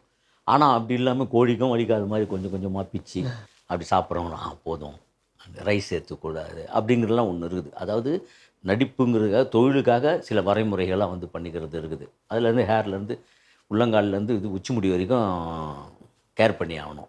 அது ஒரு ஒரு ஒரு இது எந்த கேரக்டர் என்னவா பண்ணுறேன்னு. ஒரு படத்துக்கு உடம்பு இறக்கணும், ஒரு படத்துக்கு உடம்பு ஏற்றணும்னு வாங்க. இப்போ நீங்கள் ஜேபிஐவில் பார்த்தீங்கன்னா என்ன இப்படி ஆகிட்டு இருக்கா போல் தினேஷ் அப்படின்னு திட்டுவாங்க. நமக்கு கஷ்டமாக இருக்கும். ஏன்னா அந்த ஃபேமிலியில் ஒரு கேரக்டர் குண்டாக இருப்பா போல், அதுக்காக சாப்பிட்டு உடம்பு ஏற்றிருக்கா போல். அப்போ இம்மிடியேட்டாக அடுத்த படம் வேறு ஒரு படம் ஒன்று கமிட் ஆகிறாரு, அதுக்கு உடம்பு குறைச்சி ஆகணும். அது வந்து என்னென்னா சில பேருக்கு வந்து அந்த அங்கீகாரம் ஒரு கஷ்டப்பட்டு ஒன்று பண்ணுறாரும் போது அசால்ட்டாக ஒன்று உருவாக்கிடும். என்ன பண்ணாலும் சில பேருக்கு உடம்பு அப்படியே இருக்கும், பயங்கரமாக நடப்போம். ஒரு நாளைக்கு 2-3 மணி நேரம்லாம் நடந்துக்கிறவங்களும் நான் பார்த்துருக்கேன். ஆனால் இருக்கிறதுக்கு உடம்பு ஏறும் சில பேருக்கு நடந்தே. அதெல்லாம் உண்டு. அது ஒவ்வொருத்தர் இதுவான விஷயம். காமெடியில் என்ன விஷயம்னா ஹீரோ ஹீரோயின் இந்த மாதிரி நீங்கள் கேரக்டராக பண்ணுறதுனால காமெடிக்கு வந்து எந்த விதமான வரைமுறையும் கிடையாது. ரொம்ப ஒல்லியாந்துட்டாலும் ப்ளஸ்ஸு, ரொம்ப குண்டாந்தாலும் ப்ளஸ்ஸு தான். அதில் காமெடிக்கு வந்து வேறு இருக்கக்கூடாது. முழுக்க முழுக்க என்ன விஷயம்னா இருக்கும் ஒரு படங்களோட நல்ல காமெடி இருக்கும், படம் ஓடாமல் இருக்கும். சில இடங்களில் வந்து காமெடி முக்கியம் இருக்கும், படம் சூப்பராக இருக்கும். அதில் எது எப்படி மாறி வரும் அப்படி சூழ்நிலைங்கள்லாம் தெரியாது. நம்ம ஒன்று ஸ்கிரிப்ட் ஒன்று நினச்சிருப்போம், ஸ்பாட்டில் போனால் அங்கே ஒன்று இருக்கும், வேறு மாதிரி இருக்கும். இப்போ இது வெயிலெல்லாம் வெளியே வரக்கூடாது நாங்கள், ஆனால் அது வெளியே எவ்வளோ பேருங்களாம் ரோட்டில் வேலை செஞ்சுருக்கிறாங்க, இது பண்ணிருக்கிறாங்க. இப்போ நம்ம ஒரு நடிகராக ஒன்று பார்க்கும்போது நமக்கு வந்து கொஞ்சம் நேரம் அப்படி நின்றுட்டோம்னு வச்சுங்களேன், ரெடி கிடி அப்படின்னு சொல்லி வீட்லேயும் அப்படி தான் ஃபேனுக்கிட்டலாம் இது பண்ணி ஆஃப் பண்ணோன்னு குப்புன்னு வேர்க்கும். அப்படி பேசணுன்னு வச்சுங்களேன், அப்படிலாம் சமாளித்து நடிக்கிறது, வெயிலில் நின்று அப்படியே சுள்ளு நடிக்கும் மண்டை கண்டை அதெல்லாம் பண்ணி அதெல்லாம் ஓகே தான். ஏன்னா நம்மளது ஃபேஸ் வந்து இது பண்ணிட்டோம்னா அப்படி ஒரு மாதிரி வெயிலுக்கு மூஞ்சி சுருங்கினாலும் சரி இல்லை கருத்தாலும் தெரிஞ்சிடும். அதுக்காக நிறைய விஷயங்கள் வந்து நம்ம பராமரிக்க வேண்டியதாக வச்சுக்கணும், ஃபேன் வச்சுக்கணும், ஜூஸ் சாப்பிட்ணும், எல்லாமே நிறைய இருக்குது. ஒவ்வொருத்தருக்கும் ஒவ்வொரு விஷயங்கள் தான் அது. இன்றைக்கி நார்மலாகவே எல்லாருமே வந்து இயற்கையான விஷயத்துக்கு வந்துட்டாங்க. இயற்கை இதெல்லாம் ரொம்ப எடுத்து இன்றைக்கெல்லாம் நுங்கு எல்லா இடத்துலையும் கிடைக்குது. ஆ. அது மாதிரி தானே இதுங்க. எடுத்துக்க வேண்டியதான். எடுத்துக்க வேண்டியது தான். சரிண்ணா, இப்ப ஒவ்வொருத்தருமே நடிகர்கள்லாம் வளர்ந்துகிட்டே இருக்காங்கல்ல. சட்டு சட்டுன்னு வந்துகிட்டே இருக்காங்க. ஆனா அவங்க கூடலாம் காம்படிட் பண்ணி நம்ம நடிக்கணும்னு இருக்குல்ல. இப்ப நம்ம அப்கிரேட் ஆயிட்டே இருக்கணும் ஒவ்வொரு ஸ்டெப்லயும். அப்படி நம்மள தக்க வச்சுக்கிறதுக்காக நீங்க என்ன டெக்னிக்ஸ்லாம் யூஸ் பண்றீங்க? நம்மளது டெக்னீஷியன் வந்து பெரிய விஷயம்லாம் கிடையாது. இப்போ நம்ம ஒரு படம் போகிறோம், கமிட் பண்ணிக்கிறோம். அந்த ஆர்டிஸ்ட்டோட ஃபர்ஸ்ட் டைம் நடிக்கிறோம். ஆல் ஆர்டிஸ்ட் காம்பினேஷன்னா டக்குன்னு ஒரு சீன் வச்சு அப்படி போயிட முடியாது. ம். இயல்பா வந்து ஒரு விஷயங்கள் பேசி இது பண்ணணும். ஒரு சில இடங்கள் இதுவாகும். அப்போ வந்து என்ன நம்மளுடைய விசிட்டிங் கார்டா இருக்கணும்னா, நம்ம இதுக்கு முன்னாடி பண்ணியிருக்கிறோம்ல. ஓகே இவரு காமெடி ஆர்டிஸ்ட்ன்னும் போது நம்மளுடைய காமெடி கிமெடிலாம் பார்த்து சகஜமா பேசி அதை சொல்லி வரும்போது ஒரு இன்வால்வ்மெண்ட்டுங்கிறது நமக்கு எனக்கு அது ஒரு பெரிய ப்ளஸ்ஸாக இருக்கும். திடீர்னு ஒருத்தன் வந்து நின்று அவனுக்கு ஒரு பெரிய ஸ்கோர் பண்ணணும் அப்படின்னும் போது அவனுக்கு உண்டான ஒரு தயக்கம் இருக்கும்போது நம்ம என்ன பண்ணிடுவோம்னா, அவனுடைய இது தெரிஞ்சுக்கின்னு அவனை கேஷுவலாக நம்ம எடுத்துன்னு வந்து பழகி அப்படியே எடுத்துன்னு வந்து அந்த மிங்கிள் ஆக்கிடுவோம். நமக்கு அது ஒரு பெரிய இது அது. இதுவாக சொல்கிறேன். நம்ம யாருன்னா அப்படி வந்தாங்கன்னா, எனக்கு வந்து ஒரு காமெடிங்கிற ஒரு அடையாளம் இருக்குதுங்க இல்லையா? அது நம்மள வந்து பெரிய ப்ளஸ் ஆக்கி விட்டுரும். சூப்பர்ண்ணா. இப்ப நீங்க டைரக்டர் ஆகி ஒரு படம் பண்றதா கேள்விப்பட்டே இருந்தோம். அதுக்கான வேலைகளும் போய்க்கிட்டே இருக்குன்னு. இப்ப அது என்ன ப்ராசஸ்ல இருக்கு? எப்ப நாங்க எதிர்பார்க்கலாம் அந்த இல்ல படத்த? எனக்கு இப்போ படம் வந்து அந்த ஜே பேபி வந்ததுக்கப்புறம் எனக்கு நான் தூக்கி தூரம் போட்டேன். அந்த கதைய தூரம் போட்டு, அதில இருக்கக்கூடிய விஷயங்கள அப்படியே காமெடியா மாத்தி ஒரு ஸ்கிரிப்ட் ஒண்ணு ரெடி பண்ணி வச்சுட்டேன். ஃபுல் அண்ட் ஃபுல் வந்து காமெடி ஆக்கிட்டேன், அந்த விஷயத்த. ஏன்னா இதுக்கப்புறம் அது தேராது. அது அது வேணாம் விட்டுரு அப்படின்னு இது பண்ணிட்டோம். இப்போ எனக்கு ஜே பேபி வந்ததுக்கப்புறம் பார்த்தீங்கன்னா, அந்த ஸ்கிரிப்ட் மேல எனக்கு மறுபடியும் ஒரு இதுவாயிடுச்சு. அத பண்ணணும் அப்படிங்கிறதுல 100% நான் எய்ம் பண்ணிட்டேன். என்னன்னா, இப்போ நம்ம இதுவா போயிட்டுருக்கோம், ஆக்டிங் போயிட்டுருக்கோம். ஒரு படம் டைரக்ஷன் பண்ணணும்னா ரொம்ப மெனக்கெடணும். சரி பரவால்ல நமக்கு வந்து அது வெளிய ஒரு படத்துக்கு ஒரு 40 நாள், 50 நாள் குடுக்குற மாரி, நம்ம படத்துக்கு ஒரு 50 நாள் கால் ஷீட் குடுத்துக்கின்னு, அத முடிச்சிடணுங்கிறது எனக்கு ரொம்ப இதுவா இருக்குது. ஏன்னா இமிடியேட்டா பண்ணணும் அப்படிங்கிற ஒரு சோ அது என்ன ஐடியா மாரி இருக்கு. ப்ராசஸ்ல இருக்குண்ணே? அது பெரிய இதெல்லாம் ஒண்ணும் கிடையாது. எனக்கு என்ன அது ம் எல்லாமே ரெடியா இருக்கக்கூடிய ஸ்கிரிப்ட் எல்லாம் ரெடியா இருக்கக்கூடிய விஷயம் தான். சின்ன சின்ன சேஞ்ச் பண்ணி பண்ணோம்னா, அத உடனே பண்ணிடலாம். ரொம்ப ரொம்ப நன்றிண்ணே. ஆக்சுவலா வசந்த் டிவியோடைய 17வது வருஷத்த கொண்டாடும்போது, இவ்ளோ கலகலன்னு ஜாலியா எங்க கூட பேசி ரொம்ப சந்தோஷமா ஐய்யய்யோ! இருந்துச்சுண்ணே. ரொம்ப ரொம்ப சந்தோஷம். வணக்கம். வசந்த் டிவி 17வது ஆண்டு வந்து நெருங்கியிருக்கு. 17 ஆண்டுகள் வந்து ஒரு சேனல நடத்தணுங்கிறது மிகப்பெரிய ஒரு சாமர்த்தியமான ஒரு விஷயம். அந்த அளவுல வந்து நானும் நெறைய நிகழ்ச்சிகள்லாம் வந்து இந்த சேனல்ல பண்ணியிருக்கிறேன். நெறைய சிறப்பு நிகழ்ச்சிகள்லாம் பண்ணியிருக்கிறேன். இப்ப இல்ல, எப்பவுமே வசந்த் டிவி இந்த காலம் இருக்கிற வரைக்கும் வசந்த் டிவி இருக்கும். வசந்த் டிவி இருக்கிற வரைக்கும் நானும் இருப்பேன். வந்து எந்த ஒரு சிறப்பு நிகழ்ச்சிகளா இருந்தாலும் நான் கண்டிப்பா பண்ணுவேன். உங்கள எல்லாரும் மகிழ்விப்பேன். 17வது ஆண்டுல வந்து அடியெடுத்து வைக்கும் வசந்த் டிவிக்கு என்னுடைய மனமார நன்றியும், பாராட்டியும் தெரிவிச்சுக்கிறேன். வணக்கம்.